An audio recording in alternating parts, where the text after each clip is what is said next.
About 3 million years ago, when early humans showed up, our protagonist was one of them. He seemed normal at first. He thought he was like everyone else, but he didn't age, he didn't weaken, and he didn't die. While everyone else aged and died, he stayed, hunting and fighting because that was all that gave him any joy. As time passed, his body kept changing, bigger, stronger, tougher. After nearly 3 million years of that, he was unmatched. People started calling him the god of Earth, Mu. He took it further, beat every other god, and ended up the strongest in the divine realm. With no rivals left, the rush faded and boredom set in. One day he stomped his foot and the god's entire divine realm trembled. Gods, angels, even the evil beings were terrified. It wasn't the first time he'd done it, and some gods were done with the daily quakes, Lucifer, the second-ranked god, among them. Mu didn't care, still stuck on the same thought. He'd beaten every worthy opponent without breaking a sweat, and it had been over 1,000 years since anyone could push him. He sighed and said, being too strong is a problem too.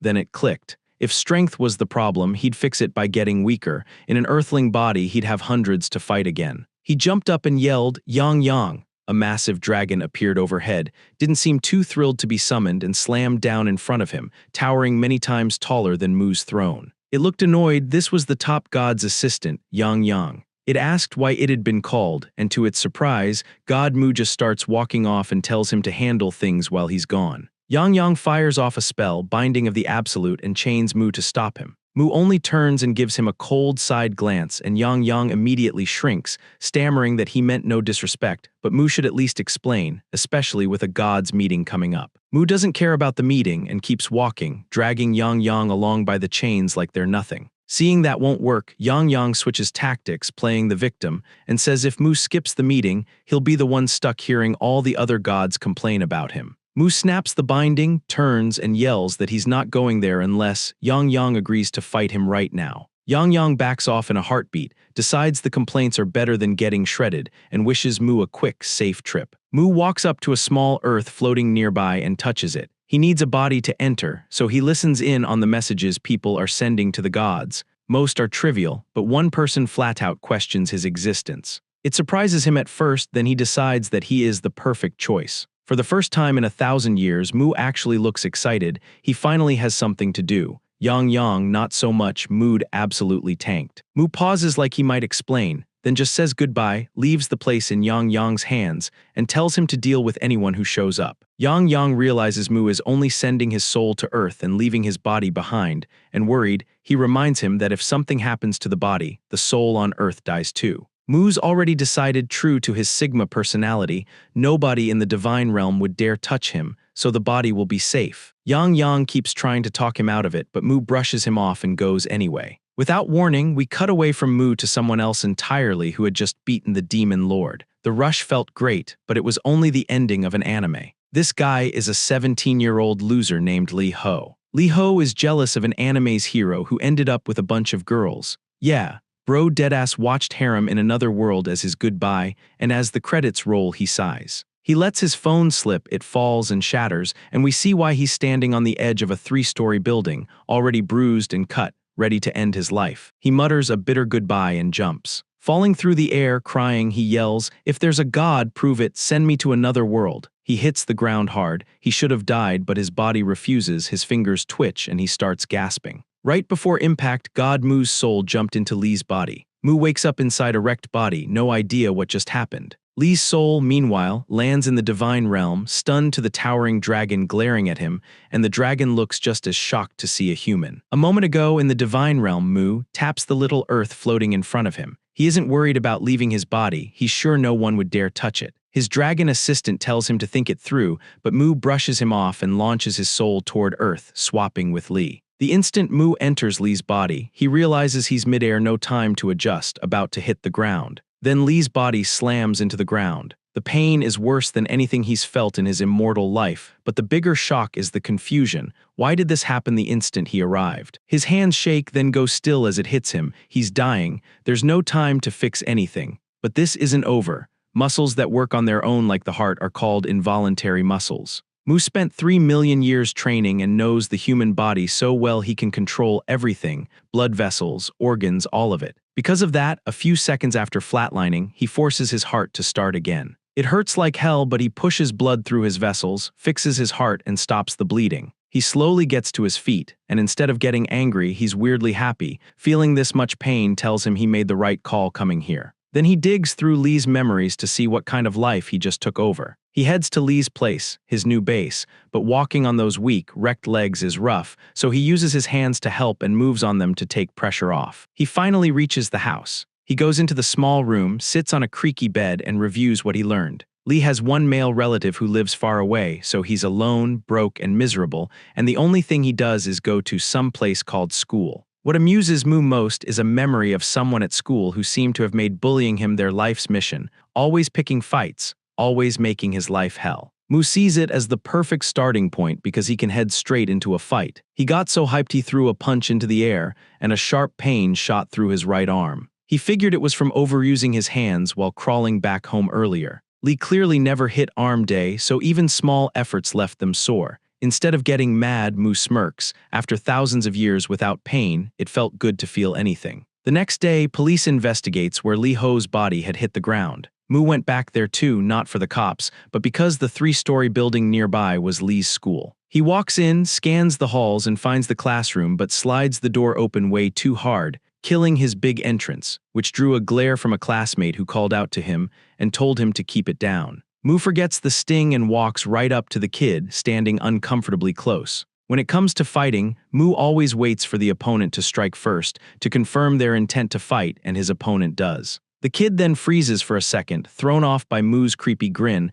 and Mu hits him back, smashing his fist right into his face. Mu asks the bully to confirm it is him, and the bully replies, "What's wrong with you?" and asks if he left his glasses at home or is just too blind and stupid today. Before Mu can answer, he swings and nails him in the face. Blood runs from Mu's nose and mouth, dripping onto the floor. As Mu pulls his hand back, pain rips through his arm, a sharp reminder of his earlier muscle soreness. Their teacher storms over, yelling at them to stop, and the whole class turns to watch. Humiliated, the bully ignores everyone and charges. Mu throws up a guard and blocks his attacks. He thinks he'd have ended this already if his new body could keep up. He even tries to tap into his godly powers, but nothing happens, and that split second of distraction gets him punched in the face again. The bully isn't backing off. Mu's in trouble, no real strength, no kicks, no powers, so he goes with the one thing he can trust. He drops his head, lines it up, and takes the next punch on his skull. The impact cracks the bully's fingers, and the kid screams. Mu moves before he can recover. He grabs the bully's hand and drives his head forward, ramming into his stomach, maybe even into his balls, going straight for the weak spot. The bully doubles over, overwhelmed by the pain, and Mu isn't done yet. He wants to make sure this guy never forgets. Mu raises his head and slams it into the bully's jaw.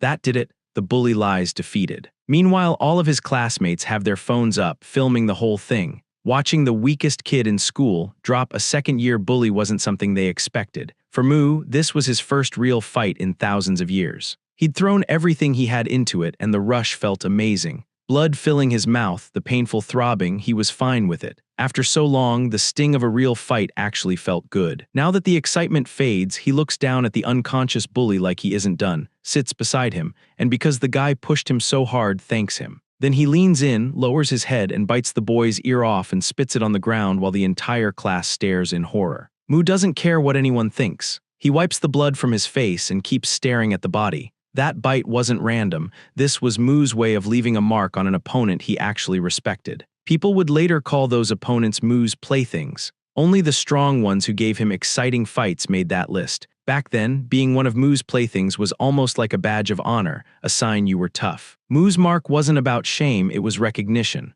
Word spread fast. A second-year bully got put down by the school's weakest kid. The part that shocked everyone wasn't just the loss, they said he basically got neutered. His condition was bad enough that someone called emergency services and they hauled him to the hospital. Mu watches, impressed by the speed of the treatment. As the ambulance pulls away, he waves, telling his first opponent goodbye and says he hopes they'd meet again. One of the teachers storms up behind Mu and tells him to come to the office. As soon as they get there, the teacher blows up asking if he's lost his mind and why he did something so reckless to his classmate. He even raises a binder to hit him, but Mu doesn't flinch. He actually looks excited, like he's already thinking about his next fight, and that look makes the teacher freeze. Not wanting to end up like the kid in the hospital, the teacher backs off and skips the punishment. He turns away and tells Mu to bring his parents to school tomorrow. Mu had braced for the hit, however the teacher dismissed him, saying he has to leave school early, every student's dream, and Mu just nods and walks out. On the way to Lee's house, Mu turns it over in his head. Unlike other gods who know everything about their worlds, he doesn't even know what leave early really means. Maybe it just means go back to base. Either way, he decides to use the time to heal and train this fragile new body. His hand is shaking from the earlier damage, and he wishes he could use his godly powers to fix it fast. Mana, the life force people in other worlds call Kai or chakra, lets humans do crazy things, become hunters or wizards, whatever, but not here. Here, he can't rely on it since on Earth there is no mana. Frustrated, he accepts he has built up his body the hard way. He reaches his place and collapses on the bed. Healing will take time and there's not much else he can do, so he decides to jump back to the God's realm to check on things. His soul snaps back into his original body. Right in front of him, Lee Ho is choking Yang Yang, refusing to let it go. Lee lets go, walks over, and tells Mu to hand the dragon over, fantasizing about how overpowered he would be in another world with a dragon. Mu isn't having it. He summons a giant hand, grabs Lee, and makes it clear he won't be ordered around. Mu ignores his protests and drags him off. He's decided to give the kid a second chance in another world. They arrive at Lucifer's domain, the second-ranked god in the divine realm. Lucifer's focused on his planet Elmer, unlike Mu. Mu strolls straight into his castle without asking. Lucifer's annoyed naturally and shuts them down before they can even explain. Mu doesn't care. He tells Lucifer to open the gate. He's sending the boy to Elmer. Lucifer shoots back, as expected, that Elmer isn't Mu's planet and he doesn't get to decide that. Mu leans in and reminds him who's stronger, saying he can do what he wants and can prove it anytime, anywhere. Lucifer has no choice. He knows he can't win this. Mu steps past him and touches Elmer's surface. Lucifer blurts out that this is forbidden. If a god touches another's domain, an unbreakable barrier will trigger, and sure enough, the barrier appears. Mu shatters it in seconds. Lucifer just stares while Mu says the universe's rules can be changed if someone really wants to. Mu opens his hand and releases Lee, telling him to step up and jump through the hole he just made into Elmer, no pressure. Lee hesitates, clearly not what he imagined. Mu reminds him this is what he asked for and the chance is right here. Lee, still wavering, asks again for the dragon so he can dominate his new life. Mu isn't having it. He refuses to hand over his own assistant and just blasts Lee straight into Elmer's planet, forcing the isekai. He grumbles about kids wanting everything handed to them then, with things settled, tells Lucifer to look after the kid and heads out. Lucifer, humiliated and boiling, can only dream about tearing Mu apart. His past isn't simple either. He was the first demon lord, the one on top of all life on Elmer's planet. After taking the crown as the strongest, he even challenged the god of his world. At the start of that fight, Lucifer called down a blinding light that turned into a massive sword and charged it at him. The god couldn't handle it and was cut in two on the spot. Lucifer took that god's place, but he still wasn't satisfied. He went to the divine realm, challenged the other gods, and beat them one by one until he claimed the top throne. A demon became the god of gods and everyone respected him. He was glazed by everyone. But it didn't last. Mu showed up, crushed him in front of everyone, and shattered that image in a single day. That day, Lucifer swore he'd get revenge, saying Mu was a human-born low-life. Now, while Mu rides his dragon back toward his domain, he has no idea a demon sent by Lucifer is tracking him from the sky, waiting for a chance to strike. Lucifer's preying on Mu's downfall. Back on Earth, the bully from Lee's school wakes up in the hospital, still raging and wanting Lee dead. He grabs his phone, hunts through his contacts, and calls someone tougher to finish the job. Across the city, Kang Cheol-hyung, the youth middleweight boxing champ, is pounding a heavy bag when a loud ringtone cuts in. He stops and looks over as a blonde guy walks in, says it's his phone, and answers. That blonde guy Gwak Cheol-hyung, a boxer with 2 years of experience. The bully goes straight to business. He tells Gwak Cheol-hyung he'll buy him a new phone if he does him one small favor. Hyung accepts the deal immediately. Next day in class, the bully strolls in like nothing happened. The room goes quiet, everyone staring, then the whispering starts, people talking about how the guy who used to push others around looks pathetic now. He tries to ignore it, but when the jokes turn into people saying he got neutered, he snaps. He slams his backpack on the floor and yells he can still take them all, daring anyone who doubts him to come fight him. The class president, a girl with glasses, stands up and fires back, telling him to shut up or get out. It only pisses him off more. He loses it, grabs a chair, and goes to throw it at her to make everyone afraid of him again. Before he can do it, the door swings open and Ronnie Coleman steps in, asking what all the noise is about. The bully drops into his seat like nothing happened, fastest sit-down of his life. The teacher looks around, spots the class president still standing and clearly upset, and asks what's going on and why she's out of her seat. She doesn't tell on him. She sits and says it's nothing. Ronnie Coleman lets it slide, but tells her to see him after class, which leaves her wondering why. After school, she meets him like he asked. He says he needs a favor. Since she's the class president and someone he can trust, go check on Lee Ho, who was absent and isn't answering his phone. In return, he'll write her a recommendation letter for senior year. It's framed like a request, but she knows she can't really refuse, so she agrees. At Lee's place, looking like she just wants to get this over with. She goes straight to the door, knocks, and calls out. No answer, she hesitates, then tries the knob and it turns. The door's unlocked, so she steps inside. Lee is lying there in a filthy room with bugs everywhere. He looks lifeless and the shock hits her all at once. She screams. Thinking Lee was dead, she grabbed her phone and called an ambulance because what else was there to do? As Lee lays still, his body suddenly twitches. Mu has returned. He opens his eyes, totally disoriented, trying to understand where he is and how he got there. He feels something on his hand, looks down, and sees the IV line feeding him some kind of nutrient serum. He studies the tube. He can tell something is flowing into his veins. He realizes it's nutrients, feels his body soaking them up and speeding his recovery. It isn't magic, but the effect is decent. The girl sitting nearby notices he's awake. His creepy smile made her think he wasn't all there, but she still asks what happened. Before he can answer, she grabs her bag and says she is heading back to school to report everything to Ronnie Coleman like he'd asked. Mu sat up and tried to stop her. He didn't know who she was, but he figured she was the one who helped him recover so fast. He wanted information. He yanked out the IV, kept his usual creepy smile, and asked if she knew a place where he could train and get stronger. Since he's broke, she suggested a simple outdoor gym at a nearby park. Mu went straight there and got to work, no warm-up, of course. Looking around impressed, these basic setups feel like real training gear to him. It's been almost 4,000 years since he last set foot on Earth. He hadn't bothered to check on human progress as the Earth god, so even these basic workout machines leave him impressed. Back in his time, people trained with rough, inefficient methods. By comparison, this stuff felt revolutionary to Mu, though he didn't even know how they worked, when a small rock hit his back and dropped to the floor. It was the bruised bully from earlier, and he'd brought backup, his cousin Hyung, a professional boxer. Mu just sat down, couldn't care less about him, picked up the rock and asked who threw it. The guy shouted that he did and bragged that his cousin would beat him to death for what happened. Before he could finish, Mu slipped in a quick punch. The guy hit the ground screaming, his already broken nose smashed again, and of course Mu couldn't have been happier about it. Meanwhile, in the realm of the gods, it was time for their regular meeting, but Mu didn't show up. His only assistant, Yang, nervous, started to deliver Mu's message, but Lucifer cut him off, glaring and demanding why an assistant dared to step into a god's meeting and speak first. Panicking, Yang explained he was only there to read a letter and meant no disrespect, then pushed through it with a shaky voice. As usual, Mu wanted to be notified if anyone found a worthy opponent for him. That was it. Lucifer slammed the table. As the second most powerful god, he was done with Mu doing whatever he wanted, skipping meetings and ignoring everyone. Lucifer wasn't wrong. Most of the gods agreed but kept quiet. Lucifer said the meeting existed to keep their worlds stable and safe. Then the archer god, third strongest, agrees that if anything unusual came up, they'd have to handle it like they always do, same as always. Lucifer slams the table again and yells that Mu treats everything like a game and is pushing their worlds toward collapse. And on the rare times Mu steps in, he says, it only makes things worse. To prove it, Lucifer turns to the Cyclops god, the ninth-ranked deity, and asks if he remembers what Mu did 1,000 years ago when the Cyclops planet was about to be destroyed. A massive void creature, as big as the planet and able to swallow it, had started ripping it apart. Then something blasted straight through it and split it into two pieces. Of course,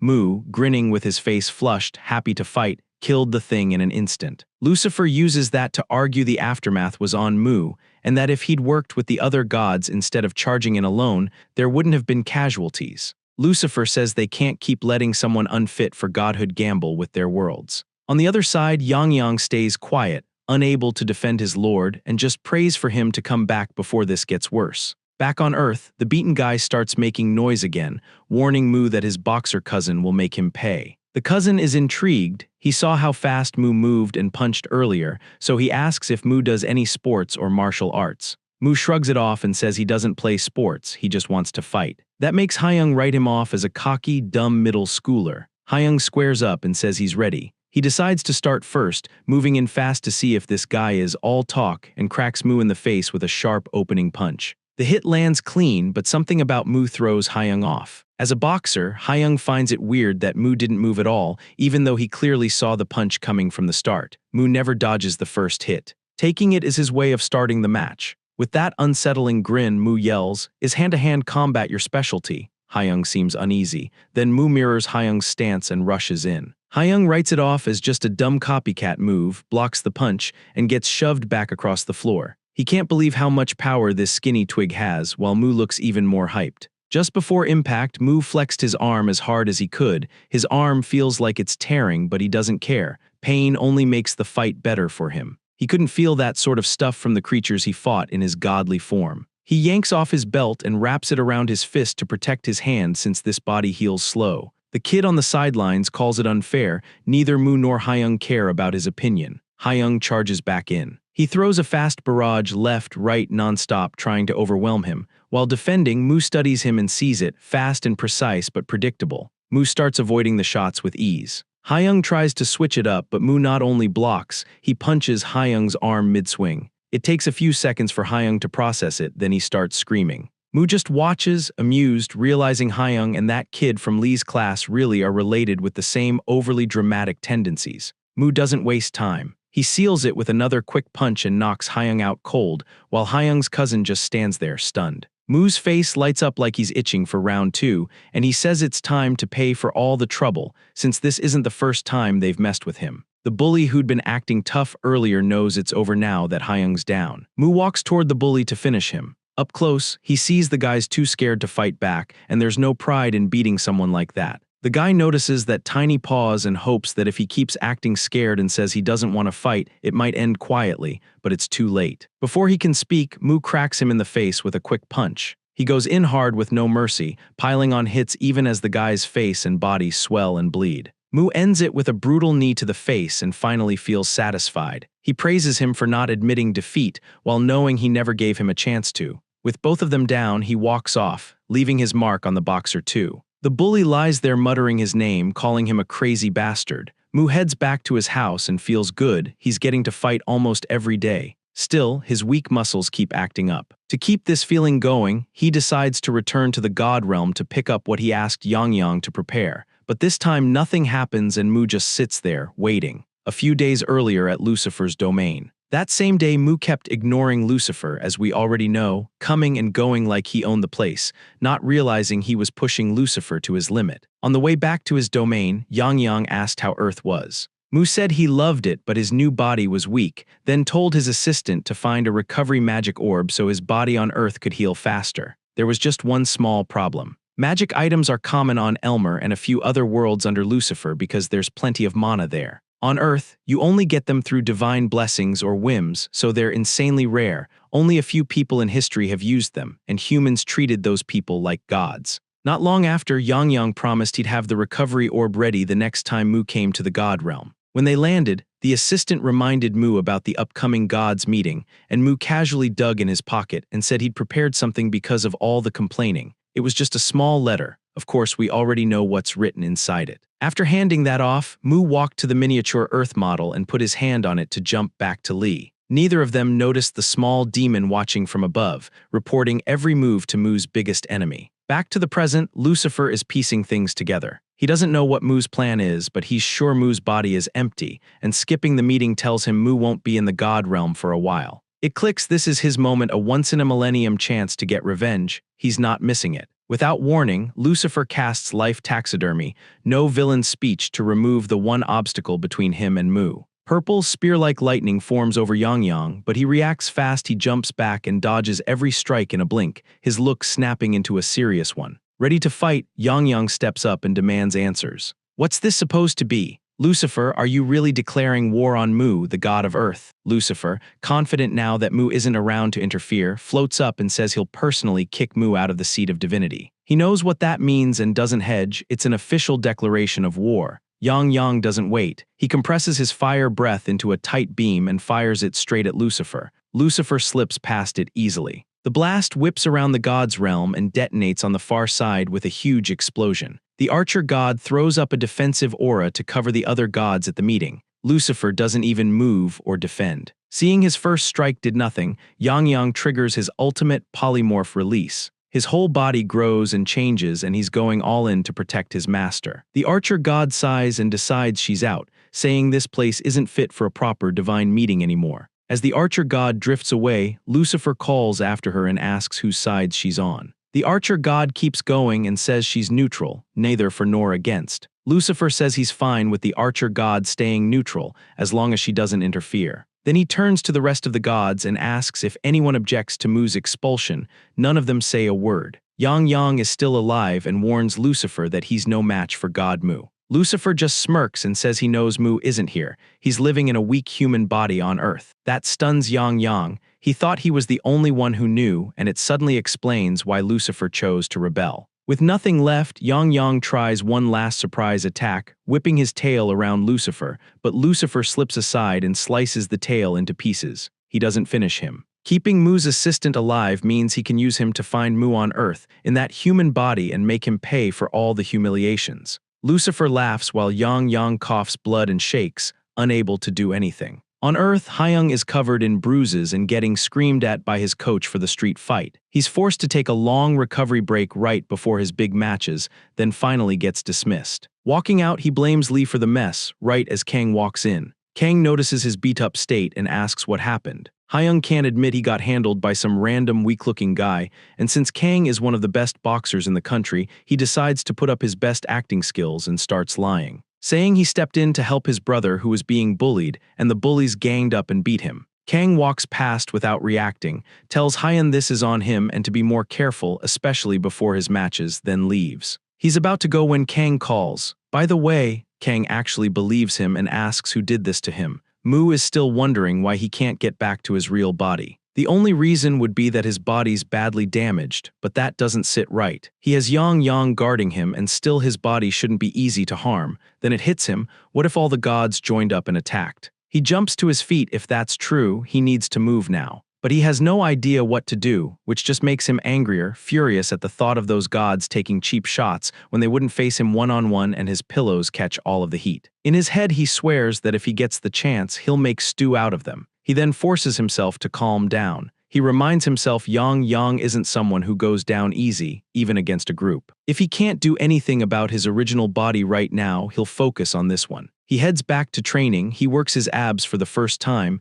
They feel like they're on fire, and somehow that makes him enjoy it more. People around him stare, pretty sure he's lost it. In the middle of his workout, someone suddenly calls his name. He loses his grip and hits the floor hard. It's the class president, and she's annoyed because he hasn't shown up to school for days. They move to a quiet bench. Mu shrugs and says, "Why would I go to school? I can't train there." She asks why he trains nonstop. He says it's simple, to get stronger. She asks why he wants to be stronger, and he grins so he can fight better and take on bigger opponents. From there he goes off, ranting for hours about fighting and training, and she just sits there and listens, thinking he must be insane. Then she changes her approach. What's the point of training so hard if there's no one to fight? Just come to school, meet people, start some conflict, you'll have plenty of opponents. She walks off. Mu has to admit she has a point. After what he did to those bullies, they won't go near him. For the first time, he actually considers going to school. Right then, a guy in a mask shows up behind him and calls his name out. Mu doesn't answer. He knows exactly what this is.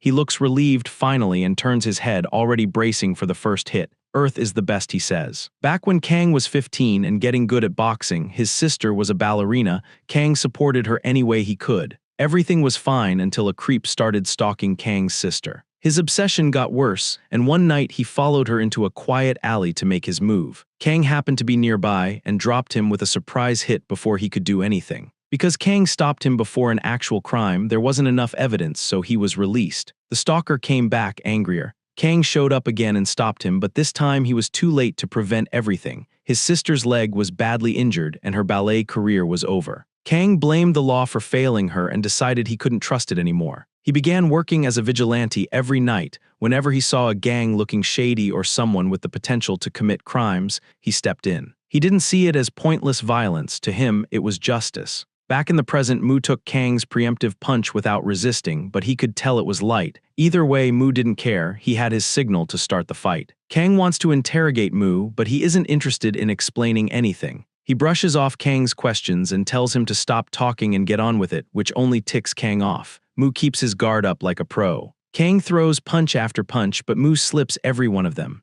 Kang tries a boxer's trick, flicking a light right to block Mu's vision and planning to blast him with a heavy follow-up, but Mu reads it and blocks that too. That's when Kang realizes this isn't some loudmouth. Mu actually knows how to fight. He starts picking at Mu's weak spots, then finds an opening and buries a shot in Mu's side. Kang steps back to talk, saying he's targeting the injuries on purpose because there's no mercy in judgment. Mu laughs through the pain. It makes Kang even more furious. Mu knows Kang's on another level, and in Lee's body he can't win. But he won't quit. He cannot miss this opportunity to fight. He remembers one of those rare times he was almost overpowered. Even then, he didn't regret it. He wanted the win, so he forced himself to calm down, shut off his emotions, and study every movement. Back then, Mu landed a few clean shots on that giant monster, but they barely did anything. He knew he was outmatched, kept his cool, and looked for openings anyway. It kept him alive. He lost and barely got out alive, but he kind of enjoyed the rush of slipping through danger. First step, he tried to go blank-faced. That deadpan look on top of his already ugly face ticked Kang off like Mu was mocking him, and it pushed Kang over the edge. Kang charged in to end it, Mu backing off and dodging as punches flew until his back hit a tree. He dug his foot in and kicked up dirt, but the guy had protective glasses. If anything, it just convinced Kang even more that Mu was some criminal who needed a beating. Mu, with his goofy-looking face, dodges every punch. Kang tries to appear behind him for a blindside, grazes Mu's chin, but Mu doesn't care. His plan is working, and Kang isn't as focused as before. Mu picked up on the big difference between the fights in the previous world and his current fights. Kang was way more aggressive, not defensive like people back in the day. Mu figured the ground was the key. Back then, people had to be careful due to uneven ground, but with the evolution of footwear, people became more aggressive, which is why he'd thrown the dirt, not to tag Kang's face, but to scatter grit and small rocks everywhere, messing with Kang's footing. He wants Kang to move recklessly and step on the dirt and small rocks he scattered before. Mu gets what he wants. Kang steps on a small rock, loses focus, and opens up. Mu bursts in, aiming for a vital spot, but midair he realizes his arm won't respond after all the blocks he took. He switches and drives his elbow instead, landing a heavy shot. Mu can't help himself and starts mocking him, laughing at how Kang missed. But while he's busy trash-talking, Kang swings his weapon and crushes Mu's leg, dropping Mu to his knees. Kang decides he'll make Mu unable to ever laugh again. Right before the hit, Mu knows he's lost. He closes his eyes and braces, wondering if after almost 4,000 years he's really about to taste failure again. Just then something flies in and smacks Kang in the face. Kang looks around for the attacker, then hears a voice calling Master and getting closer. He can't risk being seen. He throws on his sweatshirt, pulls up the hood, and sprints before anyone shows up. As he disappears, a small lizard-like creature steps out and calls. Mu looks over and sees it. This little monster is calling to him. He recognizes it. Lucifer took Mu's godly body and sealed it inside an unbreakable barrier so Mu's soul can't return. However, there was one small problem. He couldn't just walk into Earth to finish the job. The only way was to get Yang to reveal how to reach Mu's planet. He promised that if he helped him get to Earth and take out Mu, he'd make the dragon the new god of Earth. Yang just whispers so quietly Lucifer can't hear. Annoyed, Lucifer tells him to speak up. Yang finally talks, points at the barrier around Mu's body, and asks if it can also stop attacks. Thinking he wants to rescue Mu, Lucifer brags that nothing can get through, calls it invincible, and tells him to give up and join him. Then the place starts getting brighter. Lucifer turns and sees Yang's body glowing with energy. Yang yells that he's going to self-destruct. Before Lucifer can react, the castle blows apart. The blast is so huge it burns an entire side of the god's realm. Yang used all of his strength on that one hit and shrinks back to his weakest form, then bolts, knowing the only safe place left is back with his master on Earth. But Lucifer isn't letting him go. He bursts out of the dust, furious charges after him. Before Yang could get away, Lucifer summoned a magical spear and hurled it with everything he had. The spear barely missed, and the Yang leaped onto the miniature Earth, popping out in Earth's sky. Turns out fate dropped him right onto Kang's face. That's all he remembered, and after he explained it, Mu went quiet thinking. Mu wasn't sad as expected, he was furious at Lucifer, swearing that if he ever got his original body back, he wouldn't let Lucifer live another second. Then Mu's anger flipped to excitement as he realized he finally will have a chance to fight Lucifer again. Mu jumped out of his bed buzzing with energy, but he knew he couldn't beat Lucifer in this body. The only option was to work harder and make Lee's body stronger. Problem was, Lee's body was so wrecked that even throwing a light punch at the air made everything feel like it was breaking. Then it hit him. He told Yang to find a magical orb last time. He turned and asked if he'd gotten it and brought it back. To his surprise, Yang said he did. At Mu's request, he slowly coughed it up, explained it was a dragon bloodstone with a one-time healing spell, and he apologized for only bringing one. Mu picked it up, thanked Yang and said this was more than enough for now. He activated it right away and his wounds started closing up instantly, but that wasn't even the best part. Mu realizes the orb isn't just healing him. His muscles feel sharper, more responsive, almost sensitive in a way they weren't before. It's got a body enhancement spell mixed in. Seeing Mu's reaction, Yang admits he put extra work into it and infused his own magic into the dragon bloodstone, very handmade, very proud. Mu thanks him, then looks at the leftover bit of the orb and figures not all the power was used up, since it hit a weak human body. He hands the piece to the little lizard and tells him he can use it. Yang says he'll save it for Mu in an emergency and carefully tucks it back into the stomach pocket. Cut to a yellow lizard. It's the favorite pet of the girl from earlier. She treats it like a close friend and even wishes it could talk so they'd never be bored. She puts it back in its home and heads out to school. The beaten-up bully from before sits quietly with glasses on, focused on his studies. The pain from facing Mu seems to have straightened him out. Instead of causing trouble, he's prepping for exams. Mu makes his usual entrance and asks if he wants another round. Before the guy can answer, the president girl shows up behind him, acting all surprised that Mu actually came to school after being gone so long.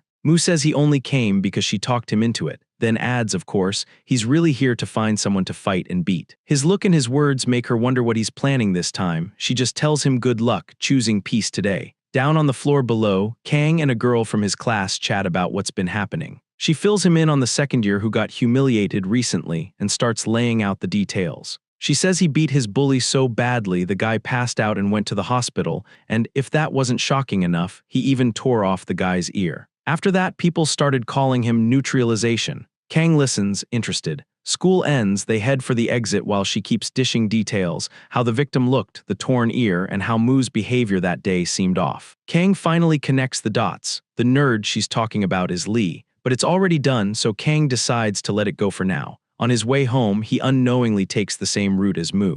Mu's annoyed that the day was so boring. Everyone was glued to notebooks or phones, no fights, nothing confirmed. Then he spots Kang walking with the girl. Because Kang wore glasses and a mask yesterday, Mu doesn't recognize him right away, but the shape of his muscles set off alarms. In a snap, he's sure and, of course, yells, "It's that guy from yesterday." The shout makes Kang turn. He sees Mu charging at him with a wild look and he bolts, sprinting away and leaving his waifu behind. He can't believe Mu recognized him despite wearing glasses and a mask, but either way, he can't get caught and risk this maniac reporting him. Kang suddenly cuts into a side alley. Mu follows, but when he turns the corner, Kang's gone. Yang pops out of Mu's shirt and asks if that was the same person. Wanting to help track down the rude human, he asks to sniff him out using the strong scent he picked up when Kang hit him the day before. Mu says go for it and Yang gets to work. Right then, someone steps in front of him, he almost gets stepped on. He looks up and surprise, it's the class president from Lee's class. She stares wide-eyed, then breaks into a blushy smile. She is hooked at first glance. Yang doesn't know who she is, and he tells her to move so he can keep working, but she ignores him and scoops him up. He squirms and snaps at her, warning her not to mess with him,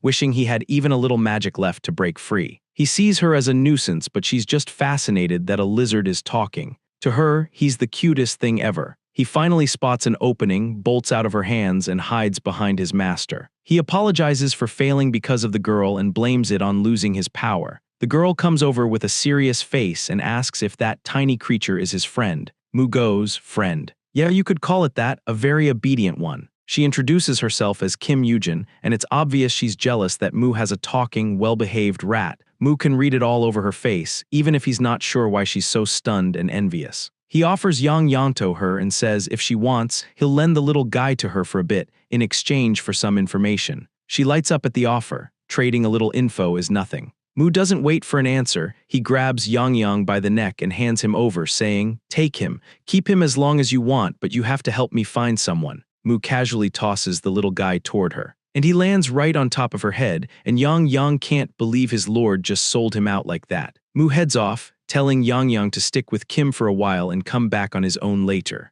Yang Yang tries to ask where his master is going without him, and Mu tells him he is going to the Sansujang at Kim's house. Yang Yang is, well, a little awkward. He sighs, introduces himself, and offers a tiny handshake. "Trying to keep it professional, by my master's orders, you'll be working with me from now on." Kim is thrown by the tiny lizard, but the way he talks makes her heart skip for a second. "By your master, do you mean Li Ho?" She says she's willing to cooperate, then grins and adds, "By the way, I'm the president of my class." Yang Yang asks, "What's a president?" Kim explains, "Basically the class leader, and I'm ranked first in my grade." He realizes that's why his master picked her. She must be strong. "Wait, so Lord Li Ho isn't the leader of your class?" Kim pauses, thinks it over, and says, "Li Ho, he's not even average. Honestly, he's near the bottom in everything." Yang Yang freezes, stunned. Then the tiny lizard blurts out in disbelief, sweating and flustered. He can't believe it, but he insists his master is the strongest in the world, stronger than any god. He puffs himself up, telling her to do everything she can to make his master even stronger. Kim takes it as the little lizard's wild imagination and sweet talk about his master,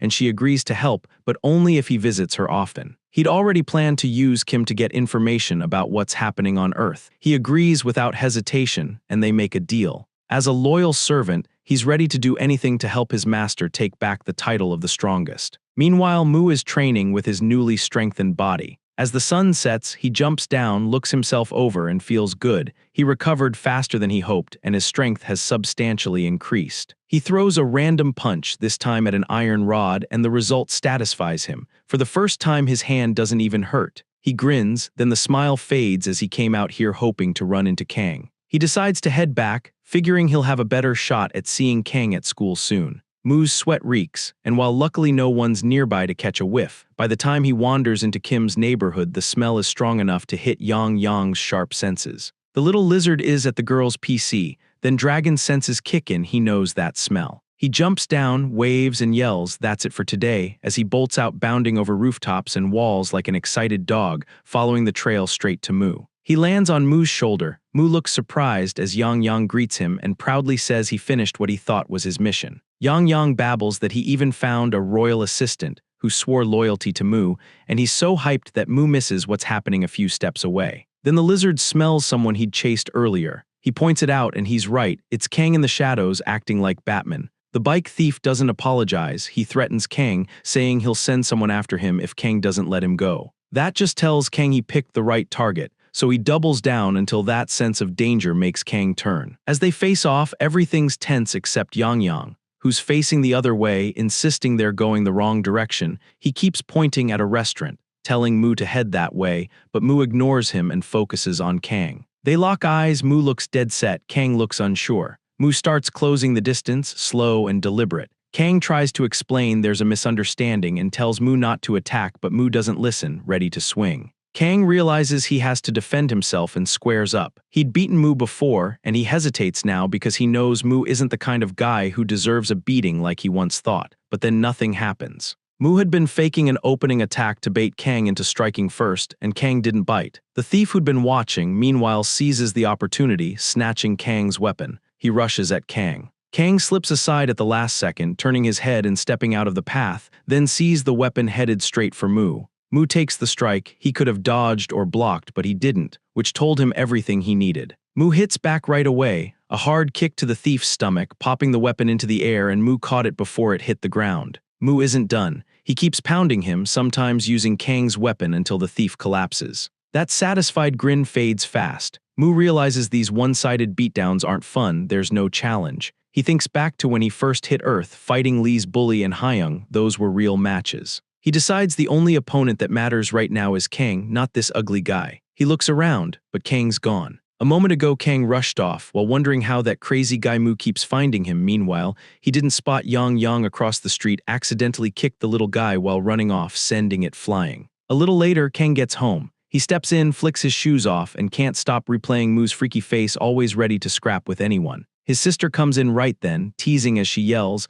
"The prosecutor has arrived." Kang Hyuna switched careers after that stalker case and became a prosecutor to go after cruel criminals. Same goal as Kang, different path. She shoulders past him and goes, "How dare you block a great prosecutor's way?" Annoyed, Kang warns her not to make him use his powers. Hyuna heads to change, then calls out for him to make ramen for both of them. Kang thinks back to the day she got hurt. The only thing he feels when throwing a punch is anger, but it wasn't always like that back then when he first started boxing, even he enjoyed it. Next day, while everyone else heads to school, Mu does too. No backpack, no books, just Kang's weapon in hand and Yang on his shoulder. The little guy looks wrecked, mumbling apologies for blowing it last night, and as usual, Mu doesn't care. Students pass by staring, even Lee's old bully eyeing the pair. Then Kim Yujin, the class president, of course spots Mu. She lights up upon seeing Yang, but Mu reminds her about the favor she owed him for borrowing the talking lizard the other day. She said she'd heard about a guy like he described, a bully hunter who beat down anyone acting like a bully. Mu was a bit let down. He hoped for more, though he figured they'd run into this guy again, and next time he wouldn't let him slip away. Meanwhile, Kang is already there, creeping from behind. Kang steps in close and whispers, "Stay in your seat after class. I'll come find you," then takes his weapon and keeps going. Mu hadn't expected to face him so soon. Just hearing his voice made him excited. He let Kang walk away without a word. Seeing that, Kim wondered if Mu and Kang were friends or if there was something she didn't know. She asked Mu, still staring after him and waiting for their meeting after class. Mu answered with one line, "Bully hunter." From then until the end of class, Mu kept that eager look. He told himself he could wait as long as needed for a real fight, but his right leg wouldn't stop shaking, endless earthquake for Yang, who had to spend the whole day dealing with the constant shaking. After the school day ended and everyone cleared out, Mu went straight to the class president and gave poor Yang to her. He tells Kim Yujin he has something urgent to do. She happily takes the little lizard and heads for the exit. Right then, a hand pops up from the other side of the room. It's Kang. Of course it was Kang. The moment Mu's been waiting for finally shows up. Kang steps in, shuts the door, and calmly reaches into his backpack, pulling out training gloves and slipping them on. Mu's a bit surprised, wondering if Kang's about to do that belt trick Mu pulled before. As he finishes with the second glove, Kang looks at him and asks if he actually likes fighting. Mu shakes his head and says no, he doesn't. What he does like is the hit itself, the pain and shock when he gets punched. He likes the burn in his muscles when he pushes past the limit. And after more than 3 million years, fighting is the only thing that's ever made him feel alive. Thinking about that, Mu's face twists into an eager, almost creepy grin, and Kang hesitates, thinking this guy might be nuts. He lets it go, unzips his bag again, pulls out another pair of gloves and tosses them. Mu lets the gloves smack him in the face, then snatches them before they fall. Kang sets his bag in the corner and tells him to put them on, saying he wants to keep it fair. He can't take a fight seriously if his opponent isn't even a thug. Mu slips the gloves on, rushes him, and throws the first punch. Kang blocks and slips it, a little annoyed that Mu didn't even let him finish what he was going to say. He reminds himself he came here for a fight, so no point getting mad. After they trade a bunch of punches and blocks, both of them step back for a while. Kang uses that pause to reset, drawing on his pro boxing experience. He tells himself to relax, keep his body loose, and focus on control, not just power. Mu rushes in again. This time Kang's ready. He blocks clean without taking a hit, then cracks Mu on the jaw twice. Kang glances at his hand, feeling satisfaction. The power and accuracy surprise him, so he runs the same motion again on Mu like he's testing it. Loosen the muscles, rotate through the body, send it through the fist and even the fingers, drive it straight into the target. Now Kang looks fired up, eager to give Mu some painful, practical boxing lessons. Mu's impressed too, but instead of backing off, he gets even more excited. This is exactly what he wanted. On the third floor, a red-haired guy is dozing during night self-study when he suddenly starts trembling like he's having a nightmare, then jerks awake, confused about where he is. He spots a not-so-friendly note on his desk calling him out for always sleeping in class, shade in handwriting. He doesn't bother figuring out who left it, checks the time on his phone, decides to head out, grabs his backpack, and hits the stairs. Upon reaching the second floor, something catches his eye: two shadows having a fight. Mu and Kang are still going at it. Right then, Mu's cornered and stuck on defense. He thinks fast, lifts his foot and plants it on Kang's chest, stopping him and catching him by surprise. As Kang staggers, caught off guard, Mu went for a follow-up kick to Kang's face. Kang got his guard up in time and looks furious, asking why he was kicking when this was boxing. Mu smirked and said, "What are you talking about? I don't even know what boxing is." Before Kang could answer, Mu jumps in again, aiming another kick while taunting. "Who said we're only using fists?" The kick slammed into Kang and shoved him back. For a moment, Kang was rattled. He was a boxer, not ready for kicks, so Mu pressed it and landed one solid shot after another. Kang couldn't believe someone who looked that weak was kicking this heavy. Then Mu switched targets and aimed at a vital spot low. Kang froze. If that hit, he'd be done. Mu's kick landed clean, but nothing happened. Mu jumped back and put space between them, wearing a smug smile like he'd pulled his punch. In reality, he'd gone all out, but the physical boost from Yang had already faded. The second he realized it, he panicked. Without that power, he knew he couldn't beat Kang. Kang, still a bit shocked, sensed something was off. Mu wasn't the type to show mercy, so why didn't he finish it? Then Kang smirked and went, "Don't tell me you just lost your strength." He figured Mu was just exhausted. Mu kept a straight face, acting like Kang was wrong, but Kang had already convinced himself and started laughing. Mu looked stuck, like he didn't know how to keep this fight going. Behind the classroom door, the red-haired guy had been watching. The awkward fight and the weird laughing, like it was some comedy show, turned him off so much he just walked away, not interested in their silly fight, calling it disgusting. As Mu decides to play on defense, Kang sees his chance and rushes in to take advantage. Kang shot for a vital spot Mu had left open. Mu's knee didn't save him. One hit sent him spinning, handing Kang a clean opening. He smashed a heavy punch into Mu's head, launching him back. Mu hit the wall and slumped, and it hit him.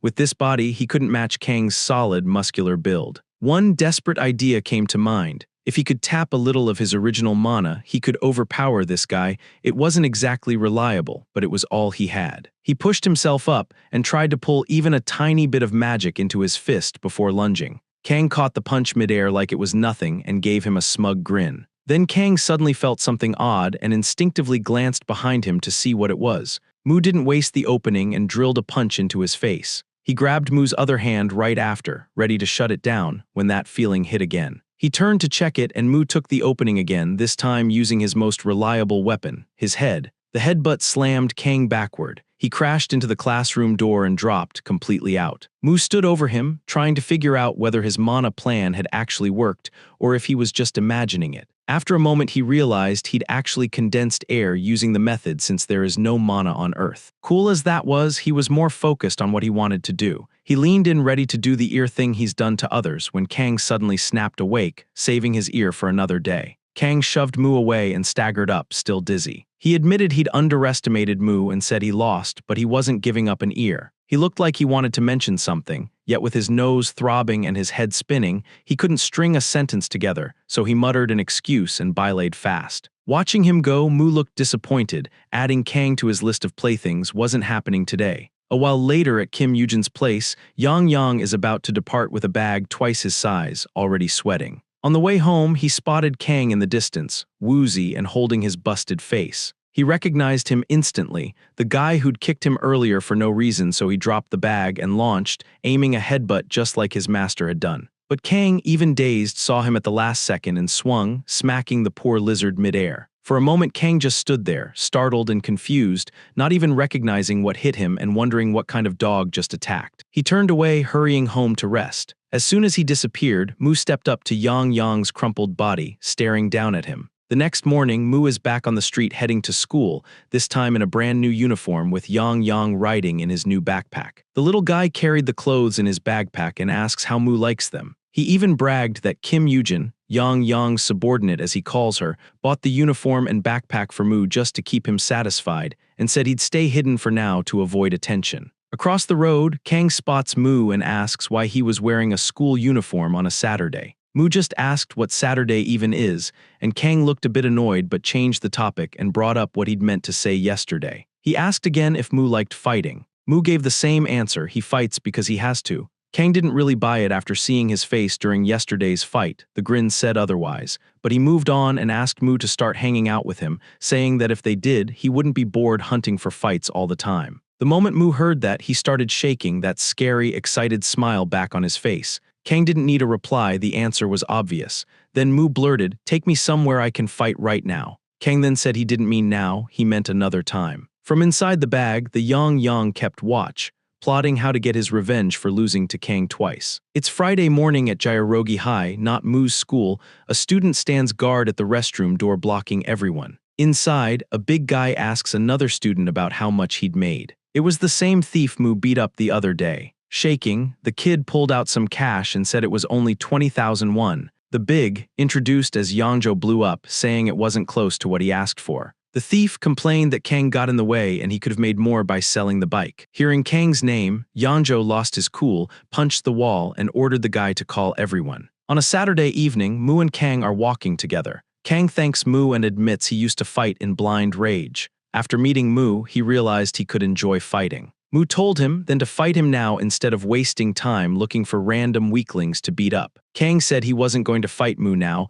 but he promised they'd be bound to have a fair rematch soon. As he talked, Mu noticed smoke in the distance. Kang saw it too and said it smelled like cigarettes, so many at once the smoke was thick. Kang slipped on his mask and glasses, figuring their first target tonight was up ahead, moving in without hesitation, using the haze to sneak closer without being seen. Two guys were posted at the front, talking, with more lurking deeper in the alley. One of the front guys spotted Kang, figured he was just passing by, and told him to hand over his wallet. That was all Kang needed. He knew he'd found the target, so he punched the guy in the face. The other thug recognized him as the bully hunter and shouted a warning. More people were revealed down the alley, and Kang realized there were at least 5 more, and he called Mu over. Mu already stands ready as ever with his sweater over his head to hide his face. Kang charges first, yelling for Mu to follow, but Mu same as always can't start unless someone hits him first. The guy Kang had punched grabs Mu's leg and asks if he is with him. That was good enough for Mu. He counts it as a pinch and jumps in.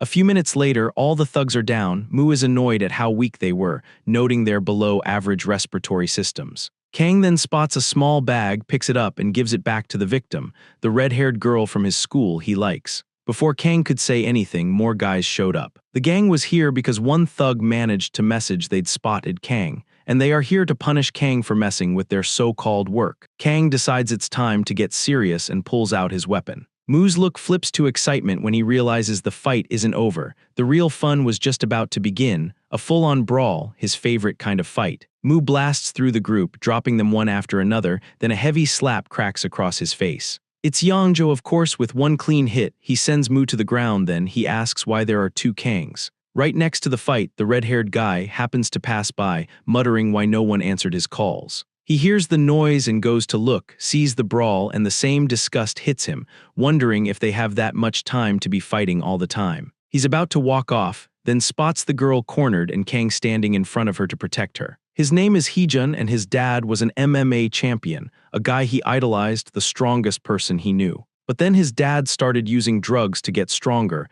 and it felt like he had gone insane. His dad turned into a violent person, not only in the ring but also at home. His mom finally ran away from home, but she left the kids behind. Heejun, although he knew he couldn't last, had to protect his sister. He watched his dad's matches and practiced in secret. He grew, and when he eventually got to his dad's size, the incident happened. He finally stood up for him and his sister and fought back because he felt his life was in danger. His dad called him ungrateful, shouting that he'd kill Heejun and his little sister. Hearing that, Heejun, in that moment of anger and fear, killed his father. It was murder, but the court took his situation into account. He got 1 year in a juvenile detention center. And during that year, Heejun still went to school. While working to support himself and his sister, he couldn't afford to get sick or hurt, and treated his body like the only thing keeping them alive. That is why watching guys like Mu and Kang throwing themselves into careless fights always disgusted him. Heejun would never act like them, but now that he has seen his little sister, Daljun, being cornered, he knows he has to fight, which he never does unless there is a threat posing to his or his sister's survival. While Yangzhou stood there, still confused about why there were suddenly 2 Kangs,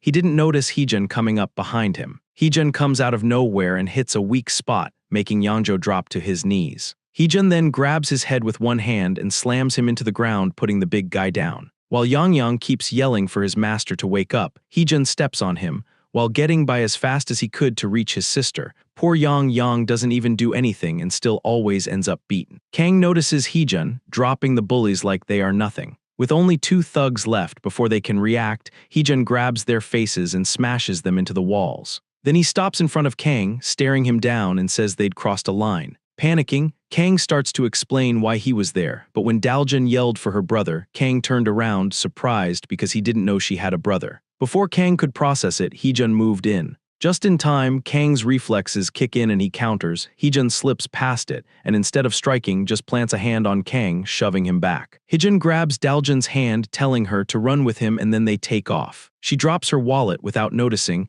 and as they run, Yangjo stands there, blocking the alley exit, looking absolutely furious. Yangjo yelled, demanding to know who Heejun was and why he'd shown up, asking if that bastard is the third Kang. Heejun, not stopping for a chat, gets ready to force his way through, but before he can, out of nowhere, Yangjo gets punched in the face. It is Mu, back on his feet, itching for the fight. Heejun wonders who he is, but more importantly, he uses the opening to pull his sister out of there. While Mu is laughing, Kang snaps at him, asking why he exposed his face. Yangjo, meanwhile, is struggling to stand back up and searching for where that second punch came from, just in time to see them already running off. A while later, Kang sketched Yangjo and told Mu who the guy was and what they should do next. He said Yangjo was one of the 3 most infamous delinquents around. Together, they were called Godori, each one the top bully at their schools. Kang explains the situation further, noting that they have only recently started acting up. From what he'd seen, Kang said Yangjo was the key, which is why he acted like the leader back there. But even after all that, Mu still looks lost and asks Kang to explain what he is even yapping about. Kang snaps, asking if Mu even had a brain or if it was just for decoration. That's when Yang pops out of his hiding spot,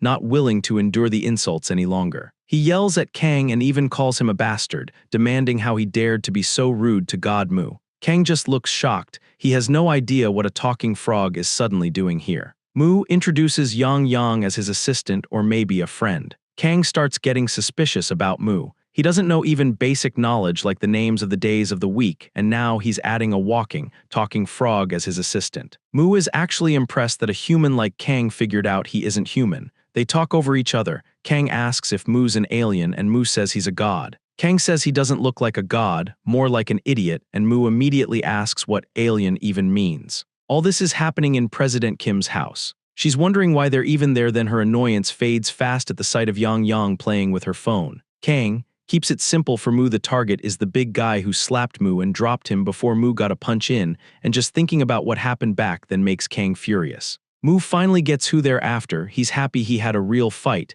the unique experience of the difference in weight class after such a long time. Mu gets fired up at the idea of facing someone like that, but he knows his current body doesn't cut it. Kang agrees, says Mu tires out quickly, and tells him to come to his gym. Mu turns it down, saying he needs something more varied, more intense, and rougher. Yang, who's been playing with Kim's phone, found something, an underground arena with an undefeated fighter on a 13-win streak who puts people down in seconds. The girl streaming asks if anyone dares to face that fighter and says the winner gets 1 million won. Mu and Kang watch closely, then Kang recognizes the fighter and says he's with the Godori gang. That's all Mu needs. He sets his plan. Use this as training, beat Yangjo, then take down the Godori gang one by one. Meanwhile, in the Divine Realm, a powerful magical attack slams into the Earth God's domain. It's Lucifer, throwing everything at breaking Earth's barrier to get at Mu. As the dust clears around the small Earth, he stares, only to see the mini Earth with not even a scratch. He can't stand it, remembering how Mu broke the barrier of Lucifer's own planet with ease makes him furious. Yangjo is just as mad. He kicks and punches a door, angry at our boy and Kang, while someone is trapped inside of the bathroom wondering if it's that urgent. Yangjo walks out of restroom, getting worked up by neither getting money nor catching Kang. The same small guy from before tries to cheer him up and shows him Daljun's wallet she dropped earlier. Yangjo snatches it and shakes it, and a few measly coins clatter out, and he just loses it, thinking the little thief's mocking him with pocket change. Her student ID that falls too. He picks up the card, then grins, realizing he can use this. The next morning, Mu and Yang are outside, and Yang guides Mu through the streets. They're heading for the arena. Yang lets out a fart, and while the guy and his ugly dog jog beside them, the second it hits the dog's nose, it snaps. It lunges straight at Yang and bites him in the ass, then backs of. The dog calms down. Yang is left sore, and they break apart with both of them throwing angry glares. Yang decides the lowly creature, as he calls him, is just crazy, promising he'll get his payback once he gets his magic back. A while later, they finally reach their destination. The little girl from the video is at a table, going through applicants and either approving or turning them away. When it's Mu's turn, she spots his school uniform right away, even recognizes which school it is, and asks if she's right. Before he can answer, Dragon Yang whispers for him to just say yes. She moves on and asks what kind of fighting experience qualifies him for the arena. Mu doesn't get what she means at first, so she explains, boxing, wrestling, martial arts, even street fighting all count. He pauses and starts counting with Yang, helping him do the math. Mu blurts out that he has about 3 million years of fighting experience. The people in line crack up, but the girl running registrations actually likes his answer, passes him, and asks for the entry fee, 50,000. Yang pulls out the cash. He'd used Kim's trust to swipe her wallet. Problem is, they only brought about 46,000, 4,000 short. The girl seems to like Mu and lets it slide. As he walks off, something makes him stop. There's a big guy in a green hat and jacket leaning on a post, and Mu stares for a few seconds. Serious build, defined muscles, clearly someone who trains. He hasn't seen the face yet, but he thinks this might be the goatery guy Kang mentioned. A few minutes later, right as the event is about to start, it's not a guy at all. It's a girl, or at least someone who looks a lot like one. The little streamer girl kicks things off by introducing the undefeated champion, while everyone else forms a wide circle around them. Whistle go, 13 wins in a row. Then Mu steps right into the middle like it's a straight one-on-one. He usually waits for the other guy to swing first, but not this time. Figuring standing in the center means both sides are ready. Before he can move, the host runs over and stops him. She pulls a paper from her pocket and tells him there are rules. This isn't a street brawl. He can't just jump the champion. It's a tournament, didn't he watch the broadcast? Mu backs off and goes along with it. Some while later, it's finally his turn. His opponent turns out to be the same guy whose dog went after Yang earlier. The host introduces Mu as a self-proclaimed fighter with 3 million years of experience, then introduces the other guy as a Chinese martial arts master. Yang watches from a distance, looking around as he hears people placing bets on the fight. Meanwhile, non-stop barking gets his attention. The dog looks familiar, and he realizes it's the same one that bit his butt on the way here. Fired up, he launches out of his bag with a huge jump that makes people look up, then lands near Mu. Mu asks what's going on, but Yang ignores him and locks onto the dog. He calls the dog out for a fight in the arena, and somehow the dog gets it, bolts through the crowd, and stops in the middle. That's when its owner asks his dog, Cerberus, how he managed to untie his leash. The interviewer loves it. She announces a rare double match, master and pet fight as a team. Again and more dramatically, she hypes Mu and the Chinese guy, then announces the lizard against the Chinese mad dog. People wonder what kind of a lizard that is, having horns and wings. Then the girl calls the next match. The Chinese guy says he'd use an old animal-style technique and claims no unarmed person could handle it. He shapes his fingers like claws, tells Mu not to underestimate him, then rushes in. Mu just stands there, the Chinese guy all fired up, announcing his tiger-style finger strike, but Mu moves first,